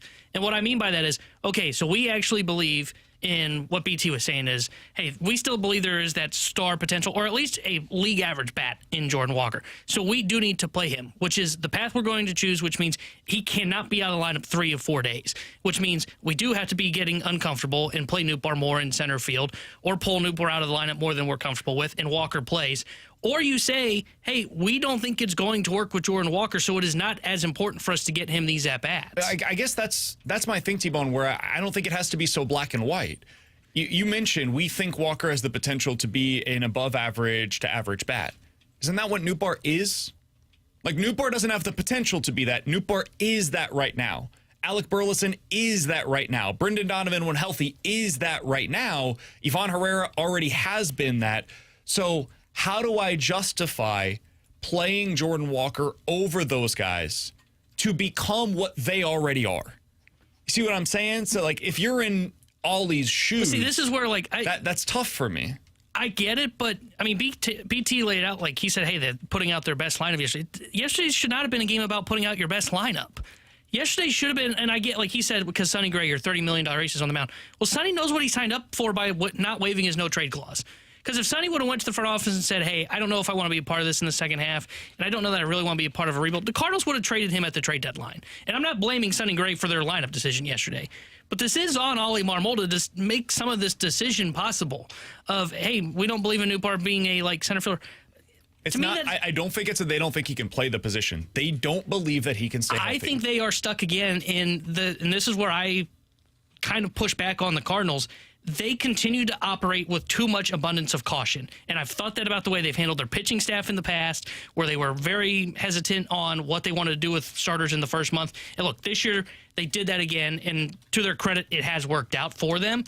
To me, they are operating with too much caution. They need to start getting answers, and to me, it is black and white. You need, if you're going to say it's hard for us to figure this out with Jordan Walker, then you actually have to pick a path. But that has to be the offseason move. I think they can do that now. Why is it necessary? I guess would be my follow-up. Because I think they need to get... What is the urgency to get 5 weeks of what you're talking about? Because this gives them an idea of where they think Jordan Walker is at going into next season. I think they know. Then I think they know where he's at right now. That doesn't mean that's going to be where he's at on April 1st. I think we live in... This is a bigger conversation that we can get for our theology podcast. But we live in a society right now where everybody wants to know right now what's going to take place 5 years from now. We can't. There is no algorithms. The AI modeling, like, it can only be so accurate.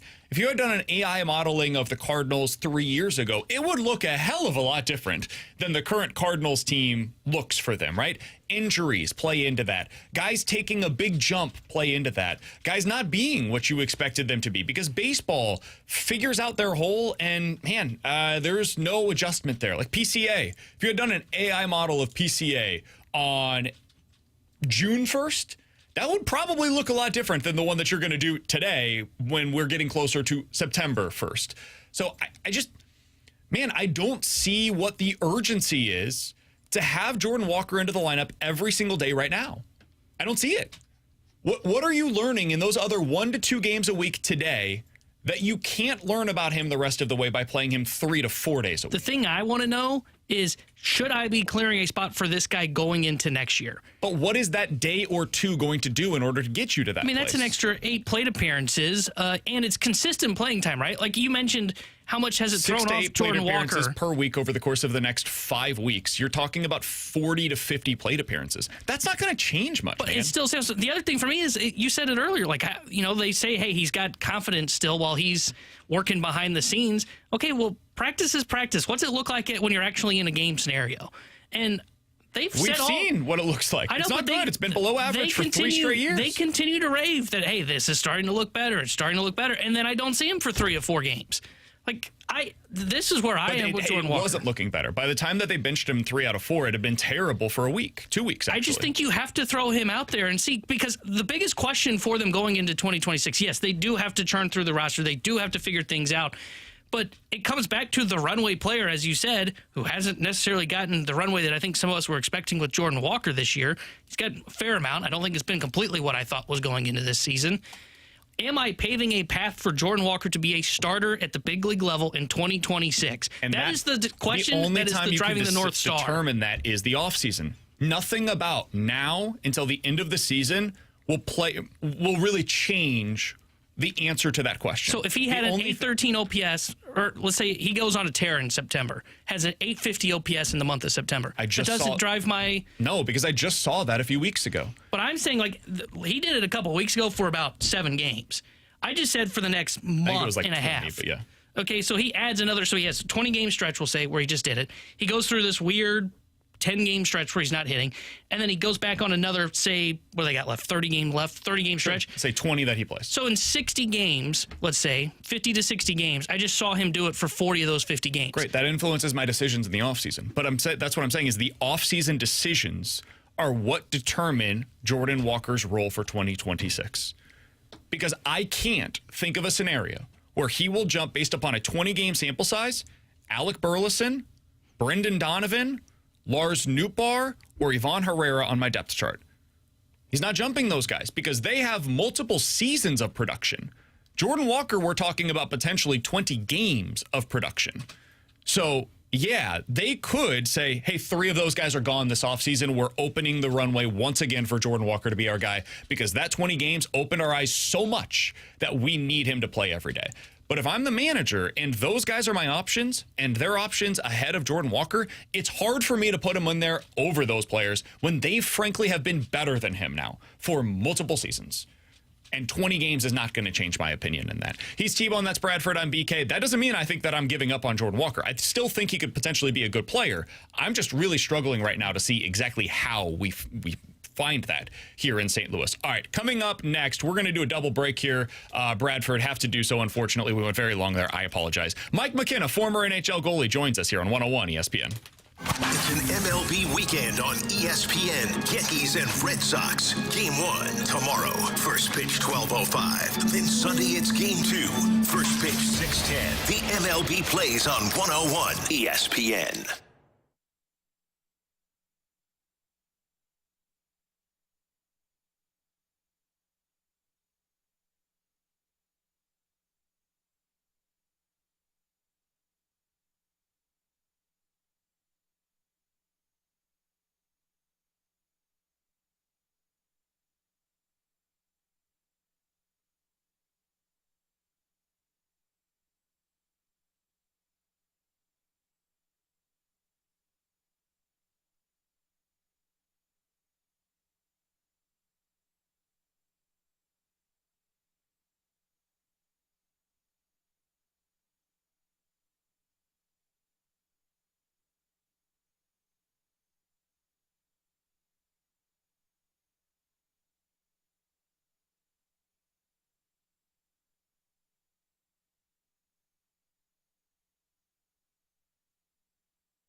Sign up to play fantasy football with Adam Wainwright, Lars Nootbaar, and others during Big League Impact's 2025 fantasy football season. Help support some awesome charitable causes handpicked by the participating players. And show off your fantasy skills with the chance to win a variety of prizes. Space is limited. You can find all the details on how to sign up for Big League Impact's 2025 fantasy football season now at 101ESPN.com. WXOS HD1 East St. Louis. 101 ESPN is driven by Auto Centers Nissan, home of the lifetime warranty and 30-day return.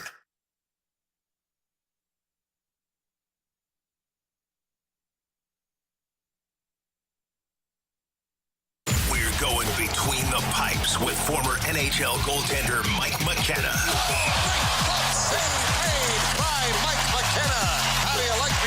Between the Pipes is refreshed by Macadoodle Spirits, fine wine, beer, and cigars. Now open in Darden Prairie.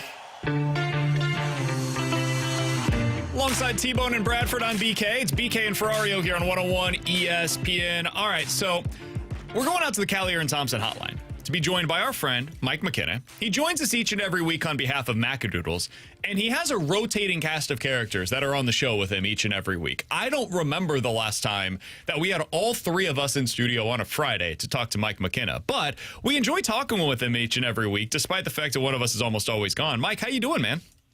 I'm good. Where is everybody? Well, this week it is going to be Alex Ferrario who is out. Next week, I think we're all here, if I'm not mistaken. Yeah, I think everybody's here on Friday next week. And I think you get a little bit of a runway there. I think the next few weeks we're all together, and then once again I'm out in September at some point. I think we need to order a grease wheel and find a place to sit around a table and just talk. We won't even bother with hockey. We're just going to talk life and put it out on the air and let people listen in on what's happening. I think we can find a way to make that work. All right, Mike, I want to do a couple of things with you. One, I want to pass along a quote from Jim Montgomery on Logan Mailloux to get your response to that. And if you don't mind, I'd like to play a little bit of a game with you. We were going to play this earlier this week. I held off to play it with you here in this segment. We'll do a hypometer. So on a scale of 1 to 10, you give us 10 being the highest, 1 being the lowest, how hyped, how excited you are about these respective things. That sound good for you? I love this. All right. I love it. This is like Price is Right and make a deal. This is great. Let's go. Fantastic. All right, let's start out with Jim Montgomery. He called Logan Mailloux a, quote, baby Parayko, end quote. And then he kind of reeled it in a little bit. He's like, well, they're different players, but, man, he's physical. He's got even more physicality than Parayko does. He's got this huge shot. What do you make of the hype that we're getting from the head coach of the St. Louis Blues, Jim Montgomery, on Logan Mailloux, one of the newest St. Louis Blues? Well, it's one of those things that it really puts some tough expectations on a player, and they better live up to it. But no coach says something like that without purpose. It's not just an offhand comment. Sometimes players or coaches will take that and they'll use it as a bit of motivation. So I'm a 8 on this thing. I love it. I think Montgomery's actually trying to light a fire here and to give that player in Mailloux somebody to look up to and what he needs to accomplish and who he should be like on the ice. And I think that's Colton Parayko, clearly, if he's calling him baby Parayko. But it's not just a throwaway comment. There's always something more to it. Yeah, Mike, I'm not going to lie. On Mailloux, I was at a 3 or a 4. Not because I don't believe in the player or the upside there, but I was like, oh, he's a third-line defenseman. I don't know if I get too hyped about a third-line defenseman. It's like a number 4 starter in baseball. And then when I heard baby Parayko, I was like you. I shot up to a 7 or an 8 instantly. But I think our excitement level, though, is because now that expectation has been set, and our excitement is to see, does he play up to it? Can he rise to that level? So maybe I'm looking at it from a different perspective of pure output. If you're a fan, you want to just see the pure output. I want to see if he can kind of live up to that billing. I want to see him be that physical in training camp and do exactly what Montgomery was saying. Can I play the devil's advocate side of things here? Because I want to present to you what I presented earlier this week. It does make me a little fearful, Mike, because, man, that's a really high bar to clear. Colton Parayko is a very good NHL defenseman. 85% of defensemen in the league never live up to what Colton Parayko has been in his career. Does it set him up for too high of expectations, where if he's simply just a really nice, solid second-pair defenseman in his career, it almost feels underwhelming because the expectations were set at Colton Parayko or bust? You make a great point, and I know that that's the case because now, again, this is all that's going to be in people's minds. And I think the hard part about that comment is that for us within hockey, we really know what Montgomery was saying. But again, the fan base now, you're kind of looking this almost from a TJ Oshie perspective, or Parayko the same way. How good were those two in their first couple of years? They were fine. They were not living up to expectations. But TJ Oshie, people have really jaded memories of Oshie because his first couple of years were like, when's this guy going to do it? Is this really what we're getting? And eventually, yeah, you did get that player. So I think there's still, among the fan base at least, you're going to have to still be a little bit patient with Mizzou, and you've got to allow that for it to happen. But, man, I think Montgomery's just setting the bar high and saying, this is your chance, kid. Here it is. This is who you need to play like. We expect this out of you. We want you to turn that half point a game in the American League into half a point a game in the NHL and being a thorn in people's sides. All right, Mike, what is your scale on the 1 to 10 in the hypometer on Jimmy Snuggerud's first full season? Oh, on a personal level, he's one of the most exciting things about the Blues for me this year. So I'm going to go 9 on it. And the reason is that I think he does things at a level that no player coming out of college should have done in the NHL right away. I was really enthused with the way he carries the puck in stride and can release it. And I see a couple of different players in him. I do see shades of Jordan Kyrou in his skating ability, but I also see the way that he presents the puck and handles it and carries it and protects it. Kind of reminds me of an Alex Tuck from the Buffalo Sabres. And that's a player that I saw a lot when I covered the Golden Knights. He was with that team. I kind of see that in Snuggerud, but I think Snuggerud's an even better shooter. He can shoot it off the fly. He can shoot it off his back foot. He can kind of shoot that puck kind of like a guy that used to wear number 16 in a St. Louis Blues jersey. That's pretty exciting for me. We're talking to Mike McKenna on behalf of Macadoodles, former NHL goalie, joins us each and every Friday here on BK and Ferrario. All right, next one up for you, Mike. Scale of 1 to 10, the hypometer for 2025-26. Hypometer for Pius Suter. First full season here in St. Louis, coming over this offseason as a free agent. Probably a 2. I don't. Boy, that's tough, right? Because you don't want to look at another player and say you're not excited about him, but I just expect him to fit in and do his role. You know, I don't think Pius Suter is going to be the guy that I look at and go, he was the missing link. Like, he was the guy. That was it. Now, if Pius Suter turns into that, I will be happier than can be, and so will the Blues, so will everybody else. But maybe it's just me, though. I get excited about goalies, and I get excited about young players with a ton of upside and potential. So, Pius Suter, sorry, bro. You're a 2 for me, but I'm rooting for you. Well, then I got to expect that you're going to be pretty high on the hypometer for this next one. Philip Broberg and Dylan Holloway's opportunity to go from good to great. I'm excited about it, but not quite the same as the kids. I'll go 7. Maybe a strong 6. We might be using the Portnoy pizza meter on this one. Maybe this is a high 6 on the pizza rankings. 6.8-ish? 6.8-ish. It's a nice football pizza. You know, it's got a good. They definitely both have a good undercarriage, especially Holloway. I think all the Barstool dudes out there know what I'm talking about. Here's the thing. I think that Holloway's already turned into a superstar. I really think he was playing at that level at the end of last year. Broberg, we need to see more consistency out of. We need to see him take that hot start to the season and carry it through the year. So there's other players I'm more excited about, but by all means, these are 2 players to keep your eye on. And again, I think Holloway's already at that stage. I'm not sure how much more. He might be a 100-point player. He might be an 80-point player, but I think he's going to be in that range. All right, here's a young player for you. I'm not sure when we're going to see him, or frankly, if we're going to see him this year. But if we do, scale of 1 to 10, Mike McKenna, hypometer for Dalibor Dvorsky. Like the little bit that I saw of him, I do think you're going to see him. I'm not as excited here, though, and I'm going to give it a 4. And again, this is probably because Snuggerud, I think, is making the team end of story. No way around it. Dvorsky's shown flashes. He's had great seasons in the American League. He was an all-star in the American League last year. By all means, this is a guy who's going to play a big part for the Blues. I think my excitement really lies in the 4 range because I just don't know how much time he's going to get. Now, here's the good thing. He could easily turn into a 7 or 7.8 for me if he comes in, knocks the door down, and continues to grow. So we're going to keep him as a sleeper for a most improved throughout the year. But as it is right now, I got some other people higher on my list. Oh, Mike, I don't know if you can put this one on the hypometer scale or not, but, I mean, you talked about Jimmy Snuggerud and your hype for him. He'll probably be on that top line with Robert Thomas. So could he be the missing link that could maybe get you to the Robert Thomas 100-point watch party? Robert Thomas hypometer, 1 to 10. Here we go. Robert Thomas hypometer? I'm just a massive fan of him in the first place, so 5. And I say that because if he's a 5, he's doing his job and being just the person I expect. Now, I always think that Kyrou has gotten his best out of him when he plays with Robert Thomas. It's hard for me to waver from that. I hope that this year's lineup might change it a bit for the Blues. I think it's asking a lot of Snuggerud in his rookie season, though, to do that. I think if you get 65 points out of Jimmy Snuggerud this year, that's an incredible season. Even if you get 50 points out of him, it's still a really good year.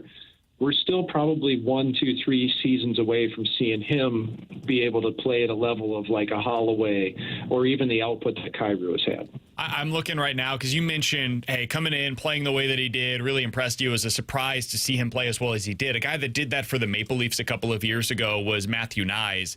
Now, his second season, his first full season in the NHL, it was very different in terms of the role that he took on for the Maple Leafs. He was playing third-line minutes for the most part, and he ended up with 15 goals, 35 points for the season. This past year, he gets an expansion in his role, almost 30 goals and roughly 60 points. Is that kind of like what last year Matthew Nyes produced? Is that more similar to what you're anticipating for Jimmy Snuggerud this year? It's a pretty good comparison, yeah. And I think, you think back to some of the wonders of the league, and I mean, even like a Jeff Skinner years ago came in and put up points that you just never saw again out of him. Most people have a pretty good upward trajectory to it, and Nyes needed a chance to go a little bit higher in a lineup, and once he did, it was good. It's very rare that a player gets a chance like Snuggerud to go right off the bat like this. And, some of the players, I think the Carolina Hurricanes have done a good job the past couple of years of filtering young players, giving them a chance to grow. Jarvis and others there. That might be more of the range that we're expecting out of Snuggerud.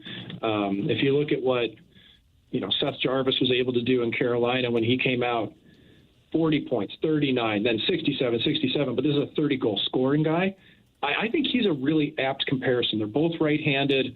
They can play kind of through center or right wing on that front line, left side if you need it to. So if you're looking for some game tape on somebody that you think might be apt there, Seth Jarvis is a pretty good one. All right, Mike, final one here before we get you out of here. I think you said a 9 for Logan Mailloux. That's a really high bar to clear. If we were doing this 1 to 10 scale and you were setting somebody as the 10, who is that 10 for you? If you had to set somebody as the most hyped player for Mike McKenna heading into 2025. Joel Hofer, baby. No doubt about it. This is simple. You know how much I love goalies, and I just like the Blues tandem so much. They're so fun for me to watch. And from having interactions with them on a personal level, I just really enjoy both of them. But it's really cool to watch Hofer, especially because he plays a lot different than Jordan Binnington. Even though today's game is the goalies look kind of robotic. They're all butterfly goalies, whatever. But there are differences. There's nuances to their game. Binnington's, he can be more aggressive at times in his positioning, and Hofer's a little bit more relaxed. They're both incredible puck handlers. But I'll tell you why. This is the real reason. My 12-year-old daughter just went out and made a team that I never really thought she could. She may never do, and it's been because she's such a big fan of Hofer and the Blues. And I get to watch hockey with my daughter and specifically watch a goaltender, and I know she loves watching him. And it's the same feeling I had when I saw Greg Millen in the net for the Blues, and Curtis Joseph, and Pat Jablonski, and Guy Bear, and Grant Fuhr, and you go down the list, man. So you give me Hofer all day. It's a sentimental pick, but it's also because I think a lot of the guy. Love to hear it. Hey, Mike, we enjoy talking with you each and every week. We do so on behalf of the fine folks over at Macadoodles. Tell our audience right now what they can expect going into the weekend if they come out to Macadoodles. It's going to be beautiful outside this weekend. A great weekend to hang outside, get yourself something at Macadoodles, have yourself a sip. Oh, it's awesome right now. I mean, we've seen really this month, tequila's taken off. I'm tasting an Adictivo Blanco tequila today. It's sweet. It's smooth as can be on finish. You can come in and try it all day long. We've got a bunch of things to sample sitting out at the bar. We did get a barrel pick in that I'm not even going to say what it is on air. I'm not. It's almost half gone already. And we only, there's 4 cases of it. It's half gone. So people out there that like things that have an E and an R in the title, maybe you're listening and know what that might mean. You better hurry and get here in the next half hour. So had the booze out there. What we've actually added to our lineup, though, mocktails. We've had people asking nonstop non-alcoholic drinks, non-alcoholic wine, non-alcoholic Aperol spritzes, non-alcoholic beer, you name it.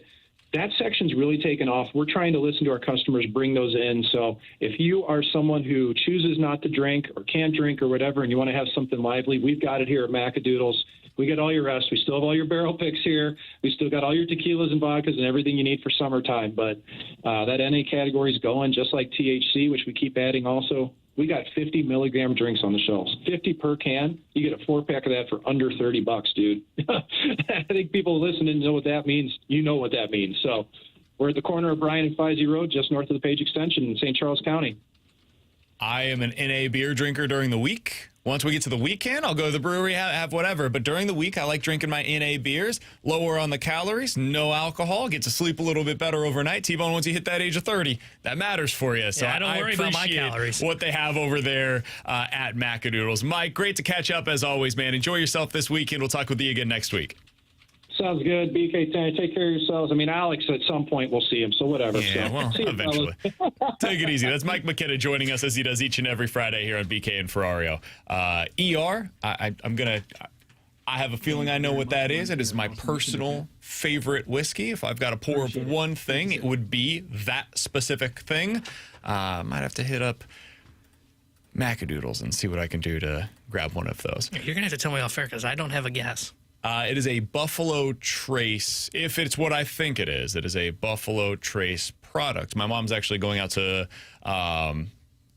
the Louisville area very soon, and I'm going to have her pick me up some of what he's talking about. So, yeah, straight from the distillery. He's T-Bone. That's Bradford. I'm BK. If you guys have missed anything from today's show, be sure to check it out on the podcast page, 101ESPN.com, and the free 101 ESPN app is where you go to find it. Our conversation with Jayson Stark from earlier today was fantastic. Always love catching up with him. Talk to him about Major League Baseball realignment, what that means for the playoffs, and whether or not that's something that fans are going to be interested in. You can find that, our conversation with BT, and of course our conversation with Mike McKenna as well. It is all sponsored by Schaefer Door Company. By the way, talks a little bit about the Blues with Mike McKenna. 101 ESPN will have your chance to win a pair of free tickets to this year's Blues and Brews. That's coming up on Friday, September the 19th.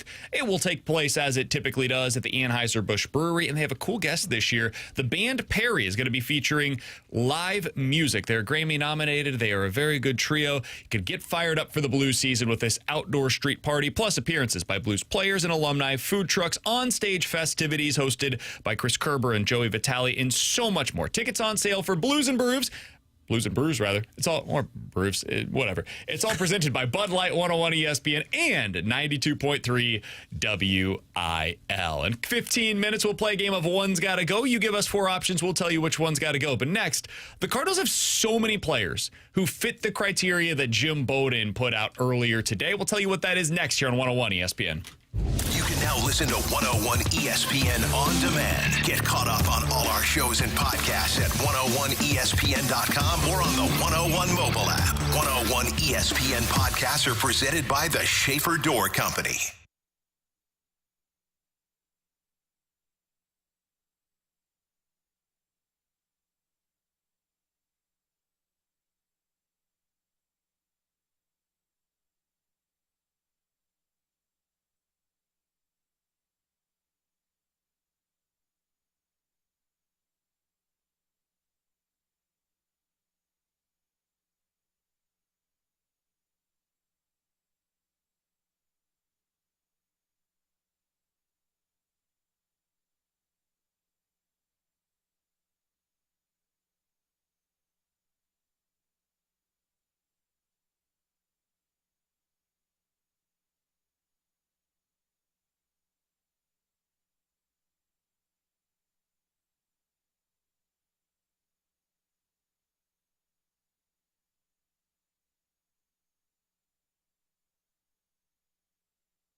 Hungry for sliders done right? Small Sliders serves up the freshest cooked-to-order cheeseburger sliders, melty cheese, a pickle, and their signature smoss, all on a perfectly toasted bun. Pair them with crispy seasoned waffle fries and creamy queso for dipping. And now, just in time for football season, try the brand new Dr. Pepper Swirl Shake at Smalls. It's the ultimate game day treat, available for a limited time. Whether it's just you or the whole squad, Smalls Sliders is here to make your day a Smalls bit better.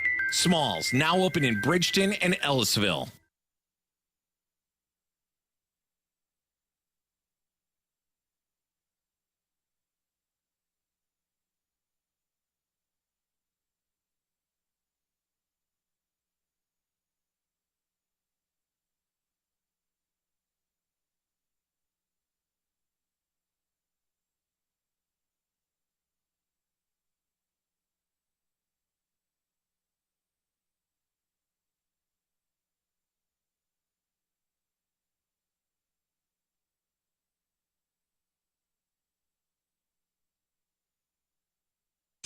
We're right back to more of it. It's BK and Ferrario on 101 ESPN.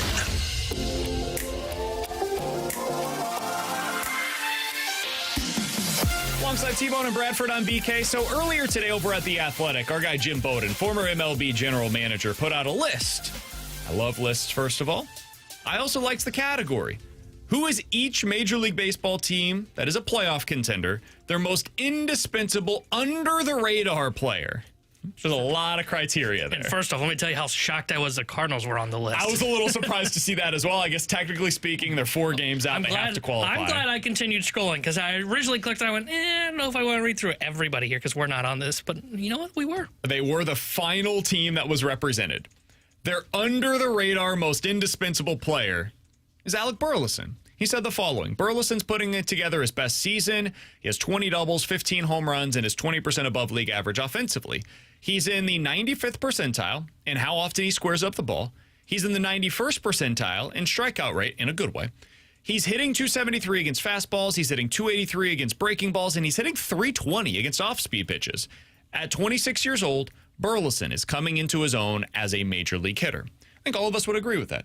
Alec Burleson has been a very good player this season. Not great. I don't think he's ever got superstar potential in there, but he's a really nice player to have in your lineup as a complementary piece to superstars.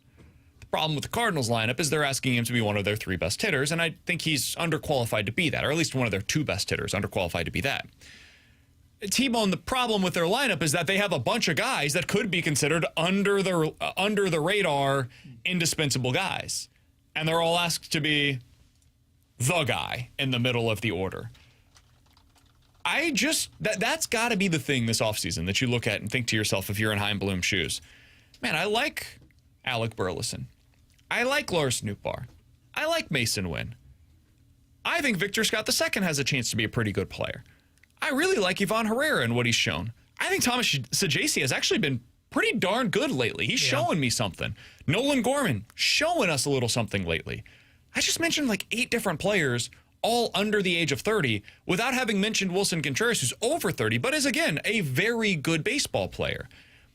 The Cardinals are the classic example of a team that has too many decent players. That doesn't mean that you get rid of all of your decent players. No, they're important. You need solid players littered throughout your lineup. They are lacking that top of the order guy. They're lacking a guy that you go into a series if you're an opponent and say, all right, circle this player. We've got to figure out how to get him out. Like when the Cardinals play against the Dodgers, one of the biggest things that if you're a manager, you've got to figure out when we get into the 7th, 8th, and 9th inning and our starter is out of the game, how do we match up with the top of their order? I remember when we went into that Philly series in 2022. It was a hell of a lot of fun because you could kind of manage along. Because you could think, all right, there's a big lefty lane coming up here. How do the Cardinals navigate that? Because at the time, you had a lot of right-handed high-leverage relievers. What do you do there? Do you trust your righty leverage guys, or do you go to a specific lefty matchup lane there with a JoJo Romero or something like that? So that's something you don't have to do against the Cardinals. You can mix and match as you'd like because you're not scared of any of their guys doing serious damage against you. That is something that has to get fixed. For them to get into that true contender status, It's the number one thing that needs to change. Yeah, because like right now, you're right. They don't have a guy that you look at that you looked, hey, we have to neutralize him. Ferrario, when he was hot early on, probably was the closest guy that fell into that category. But now he's not hitting for power. So, like, to me, you're not that guy. You have to be someone that does damage, not just hits 280. You have to be able to put a little charge into the baseball, which to Burleson's credit, he's done that this year. So maybe he can become that guy. But yeah, they have plenty of good pieces. Like when I was scrolling through this list, I couldn't help but go, okay, here's the comparison for what the Cardinals have. Like he had the Reds. Trevino, that's Pajes when you think about it. He mentions a couple bullpen arms. Like you can find those guys for the Cardinals at any given time. He mentions Joey Ortiz for the Brewers. That is a well below average offensive player, but an elite level shortstop. That's Mason Wynn, except with better offensive upside, I believe, than what Joey Ortiz is going to eventually show the Brewers. And then you can just continue along that list where you have a Dubon, who's a utility man in Houston. Okay, well, that's what Brendan Donovan's role was in 2022. That's what the JC is now. Exactly. I mean, that's what the JC's probably his role will be for the Cardinals in the long run. That's why you were so avid on he should be taking fly balls in the outfield. Correct. Because he should be able to play probably 6 positions on the diamond, third, short, second, okay, maybe 5, left and right. I don't know, first base, I would give him that one, but he could probably do it too. How about Trent Grisham?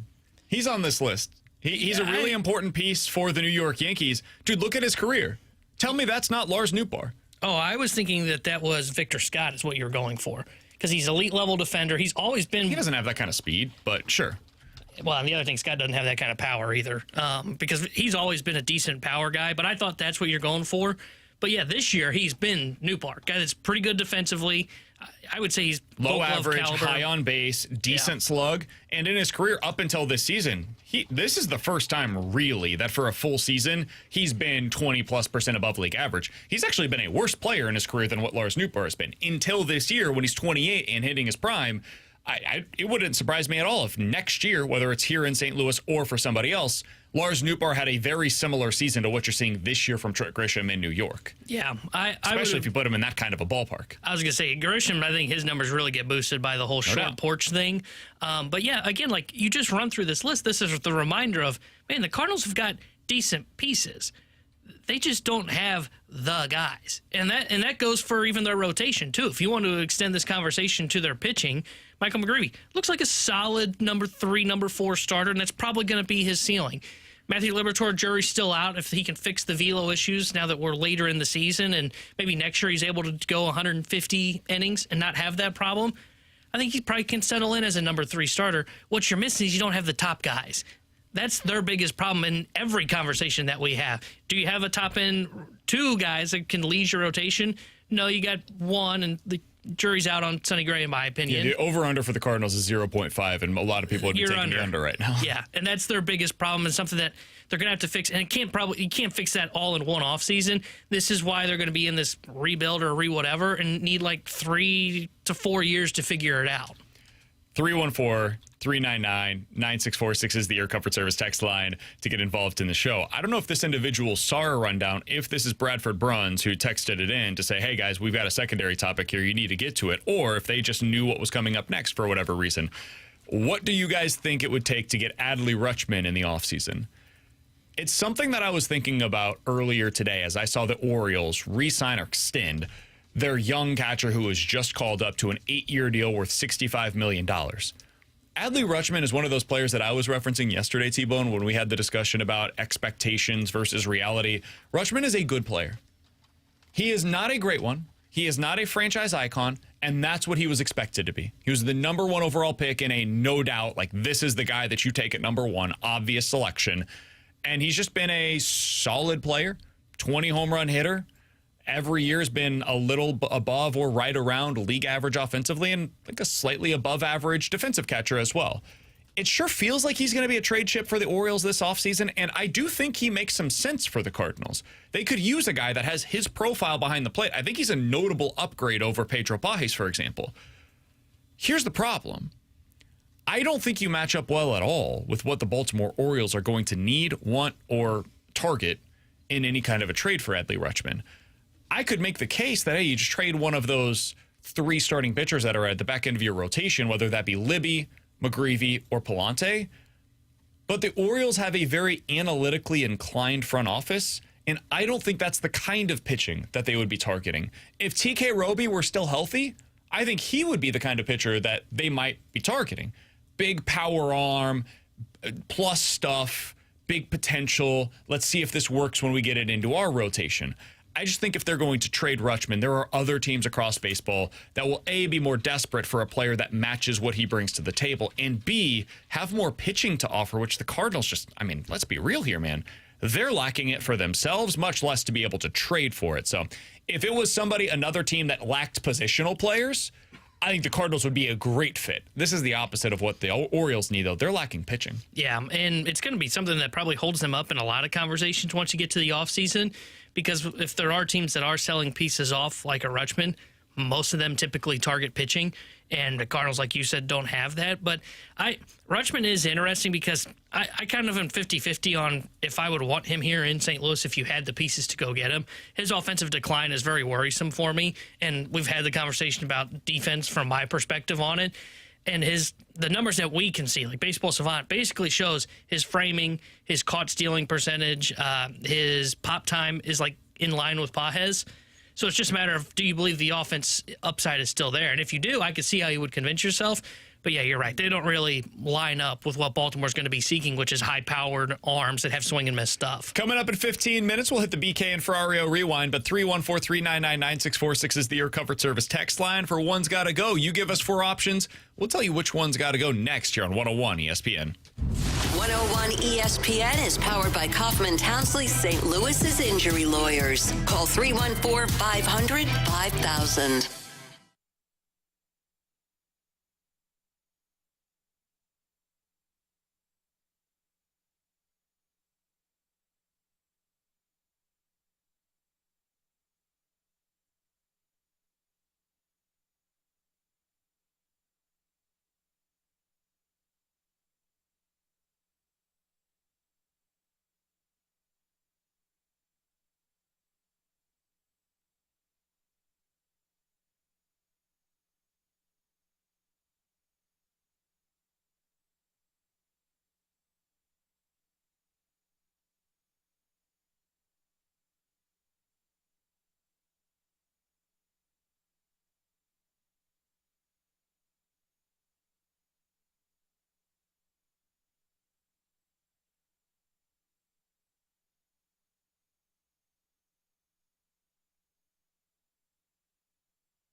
.101 ESPN Sports Center.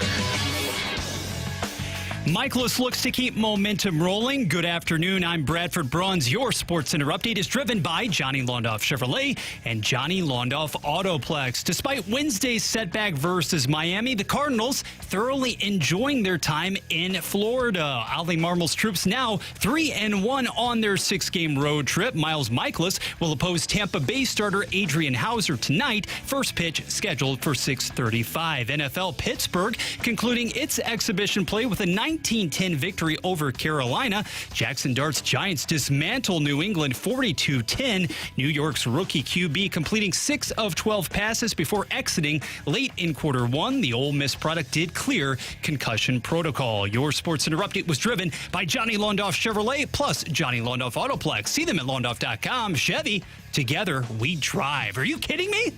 This is exactly where you want to be, listening to us. It's BK and Ferrario on 101 ESPN. This is BK and Ferrario. Time now for One's Gotta Go. We offer up the talking points, and you get to pick which one's gotta go on 101 ESPN.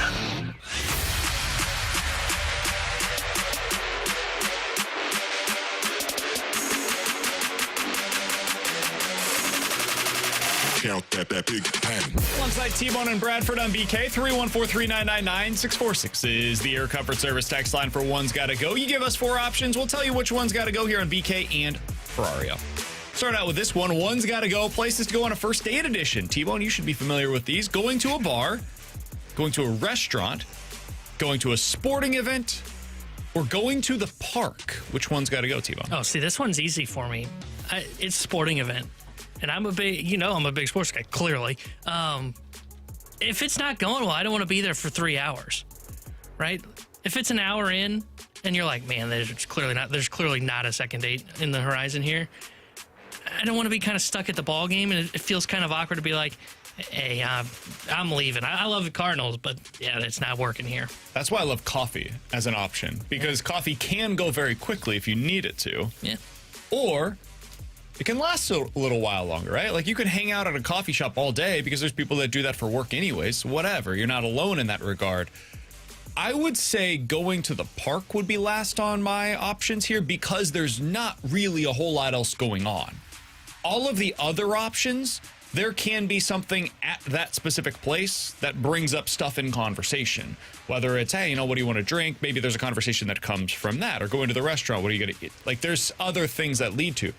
Going to a park, it's all like homegrown, right? Like this is you. It's you and yours. So I would say going to the park would be for first date the one that I would say has got to go. I think that's more a little bit more romantic. That's more of a like 4th, 5th. We're getting into this thing. Now let's go to the park kind of a clear nature buff here. I guess I'll have to remove the personal experience from the equation. You said first date. Correct. To me, this is preposterous. Of course, going to the bar has to go. If you're talking about getting to know somebody with any degree there, semblance of an environment that facilitates conversation and trying to actually reach somebody, connect with somebody on any sort of level, it's the bar. Come on, you can't do that for the first date, please. One's gotta go. NFL wide receiver edition. Jamar Chase, CeeDee Lamb, Justin Jefferson, or A.J. Brown. Which one's gotta go, T-Bone? Oh, wow, that is tough. I'll give mine first if you don't have an answer. I've got CeeDee Lamb as the clear-cut, no doubt about it, first one that's got to go. Clear-cut? Ooh. No doubt about it. Okay. Jamar Chase is special. Justin Jefferson is special. A.J. Brown is unique in a way that you don't see other receivers built that way, that run that well, especially after the catch, and he wins in contested catch situations. I like CeeDee Lamb a lot. I think he's a pure slot receiver. These other guys can win in every area on the field. CeeDee Lamb, to me, has got to be the one that's got to go. Yeah, I think I agree. I was leaning CeeDee Lamb. But Jamar Chase, like you said, he's special. Justin Jefferson is special. And then it was between, for me, Lamb and A.J. Brown. But A.J. Brown is a freak of nature when he gets the ball. And like you said, he's a great deep threat. CeeDee Lamb's a great wide receiver, but to me, he doesn't compare to these other three. Yeah, no apologies for oversimplifying it here. It comes down to the track record when it comes to the postseason between those two. I had narrowed it down to Lamb versus Brown. Brown has been there twice. Brown has captured the hardware. When we last saw Lamb in a marquee situation in the postseason, he proceeded to shrink along with the rest of the Cowboys versus versus Green Bay. He has to go. One's got to go. Dessert edition. Cake, ice cream, brownies, or donuts. I feel like donuts are a little misplaced there as a dessert. But not a dessert. Anyway, sweets edition, I guess. Cake, ice cream, brownies, or donuts. I think I would go donuts. Donuts are okay. You know, going cake. Salad for breakfast. Oh, How often do you actually eat cake outside of birthdays? More than I'd like to admit. Okay. Maybe like a graduation party. But it's very rare. There are more scenarios where I'm eating ice cream. Certainly more scenarios where I'm eating brownies. And desserts you can use on any given morning. They're great for the little ones as well. So cake to me is very clearly last place among the four. You can't create an elite combo, though, like ice cream and cake or ice cream and a brownie with a donut. Ice cream and a brownie. Oof, that's delightful. I know, but you can't do that with a donut. You're not eating ice cream with a donut. No, but donuts you can use more often than cake. Cake is a very specific usage, and it's typically for some kind of a celebration, and I could just replace that with a cupcake or a brownie or a cookie. So I would rather have any of those things. I'll say cake's got to go. I don't know if I've ever had like an elite donut though either. Like really? Yeah, you need to eat more donuts, brother. I've had. Looking at me, I don't think I do. I've had elite cake before.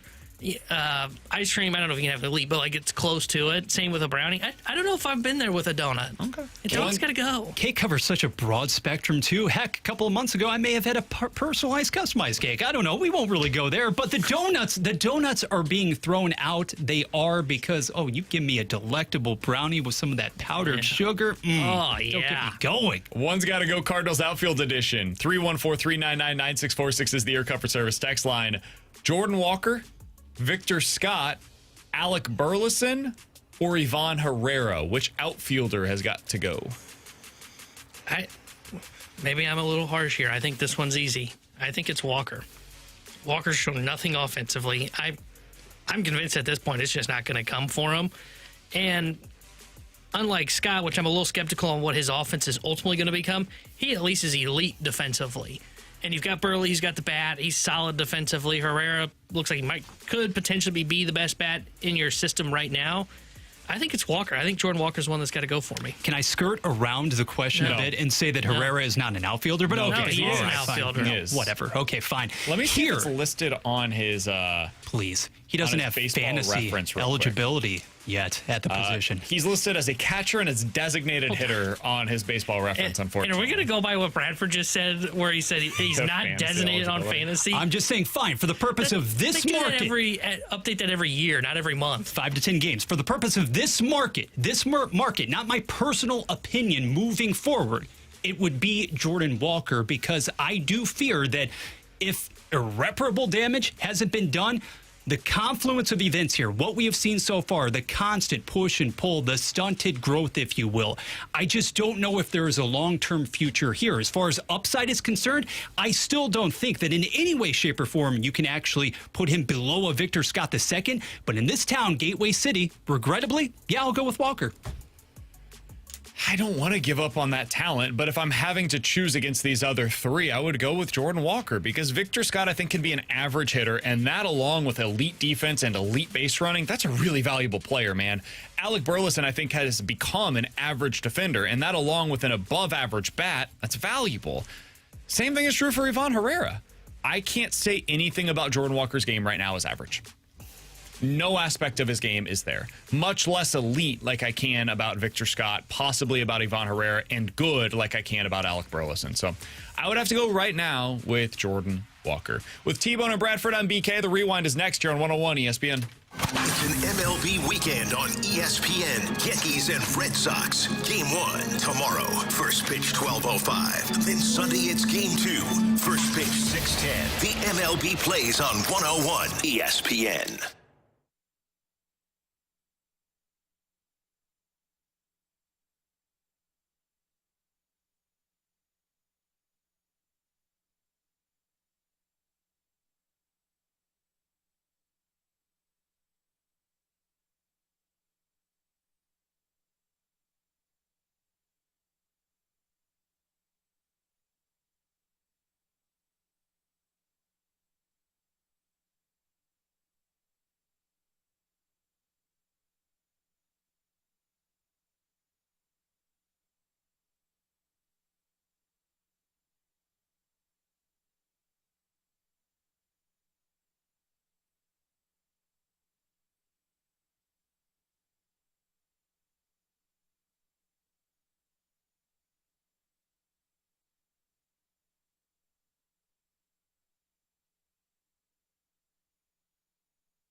Enter to win for a huge party pack of sliders and fries from Small Sliders right now at 101ESPN.com. Small Sliders is famous for serving up the freshest cook-to-order cheeseburger sliders, crispy seasoned waffle fries, and they have even teamed up with Dr. Pepper for the brand new Dr. Pepper Swirl Shake, available for a limited time. Now with 2 locations in Bridgeton and their newest spot located at 15751 Manchester Road in Ellisville. Get entered to win that delicious party pack of sliders and fries from Small Sliders right now at 101ESPN.com or on your 101 mobile app. They are St. Louis. It's BK and Ferrario on 101 ESPN. Let's run it back with a daily rewind on BK and Ferrario. Brought to you by Gloria Lou, your home sold guaranteed realty. Selling your home begins at GloriaHasTheBuyers.com. With T-Bone and Bradford, I'm BK. Sign up to play fantasy football with Adam Wainwright, Lars Nootbaar, and others during Big League Impact's 2025 fantasy football season. You can help support some awesome charitable causes handpicked by the participating players and show off your fantasy skills with the chance to win a variety of prizes. Find all of the details on how to sign up for this year's Big League Impact fantasy football season right now at 101ESPN.com. I know our show is going to have a team this year in the Big League Impact League, so I'm looking forward to that. We're going to kick all of your asses. Yeah. But you can sign up. Find all the details at 101ESPN.com today. All right, T-Bone, if anybody missed the show, they missed our conversation earlier today with Jayson Stark, which I thought was fantastic. If you're interested at all in Major League Baseball realignment, what that means for the playoffs, what that means for teams like the Cardinals, whether or not fans care about the American versus the National League right now, that's all up on the podcast page. We also had a good conversation with Brad Thompson and with Mike McKenna, and it's all sponsored by Schaefer Door Company. You can find that at 101ESPN.com, the free 101 ESPN app, and on youtube.com/101 ESPN STL. Also at youtube.com/101 ESPN STL is the latest edition of the Redbird Report. We had about a 40-minute episode yesterday talking a lot about where the Cardinals find themselves, the Jordan Walker situation, who makes more sense to call up in September between J.J. Weatherholt and Quinn Matthews. So all of that, youtube.com/101 ESPN STL. All right, before we get out of here today, T-Bone, I got to finish off talking about the outfield. That's been the conversation all year long. It remains the conversation right now. Lars Nootbaar has been great lately. The Cardinals, I talked with somebody yesterday trying to understand, all right, what's going on with Walker? Why isn't he playing more often? He's missed 3 of the last 4 games, or he's been out of the lineup 3 of the last 4 games. And the explanation that I got, T-Bone, was this. 1, they really fear that if they play Nootbaar in center field every day, he will be hurt. 2, it's hard to get Walker opportunities right now over Lars Nootbaar when Brendan Donovan is healthy, Brendan Donovan, Alec Burleson, and Ivan Herrera, because those guys are just better. They've been more productive than Jordan Walker. And 3, yesterday with Sonny Gray on the mound, yes, part of the conversation was we want to put our best lineup behind him because technically they're still in it. And they feel like they need to give Sonny Gray their best chance to win. So with all of those factors, and Sonny Gray's more in the air than some of their other pitchers who are more on the ground, so there's more emphasis on the outfield defense. T-Bone, how do you feel about the way that they're approaching this right now to kind of recap our conversation? Yeah, I think the one thing for me is I would put Nootbaar in center field more than they seem willing to. I think they continue to operate with too much caution. And I'm sure they've got stuff to back it up. I think you're just at a point where you've got to worry about Jordan Walker and his runway because I think they keep getting kind of stuck in the middle and they're kind of trying to balance this all out. They can make this work by either just declaring, hey, we are going to play Jordan Walker. He is written in pen in right field. And yes, that means we have to play Nootbaar more in center. And it also means Burley's in left field, but they can make that decision. It's more about, are they willing to do it? And if they decided, hey, you know what? It's not about giving Walker runway. We think we've got players that have earned the opportunity, which I can't push back on. They have, right? Lars Nootbaar is clearly a better outfielder, a better hitter than Jordan Walker. Same with Alec Burleson. And if they say, hey, it is more of a Walker is kind of pushed to the side, I'm okay with that. But that means to me you've made your decision and say, going into the offseason, we are not clearing spots for Jordan Walker to be a starter in 2026.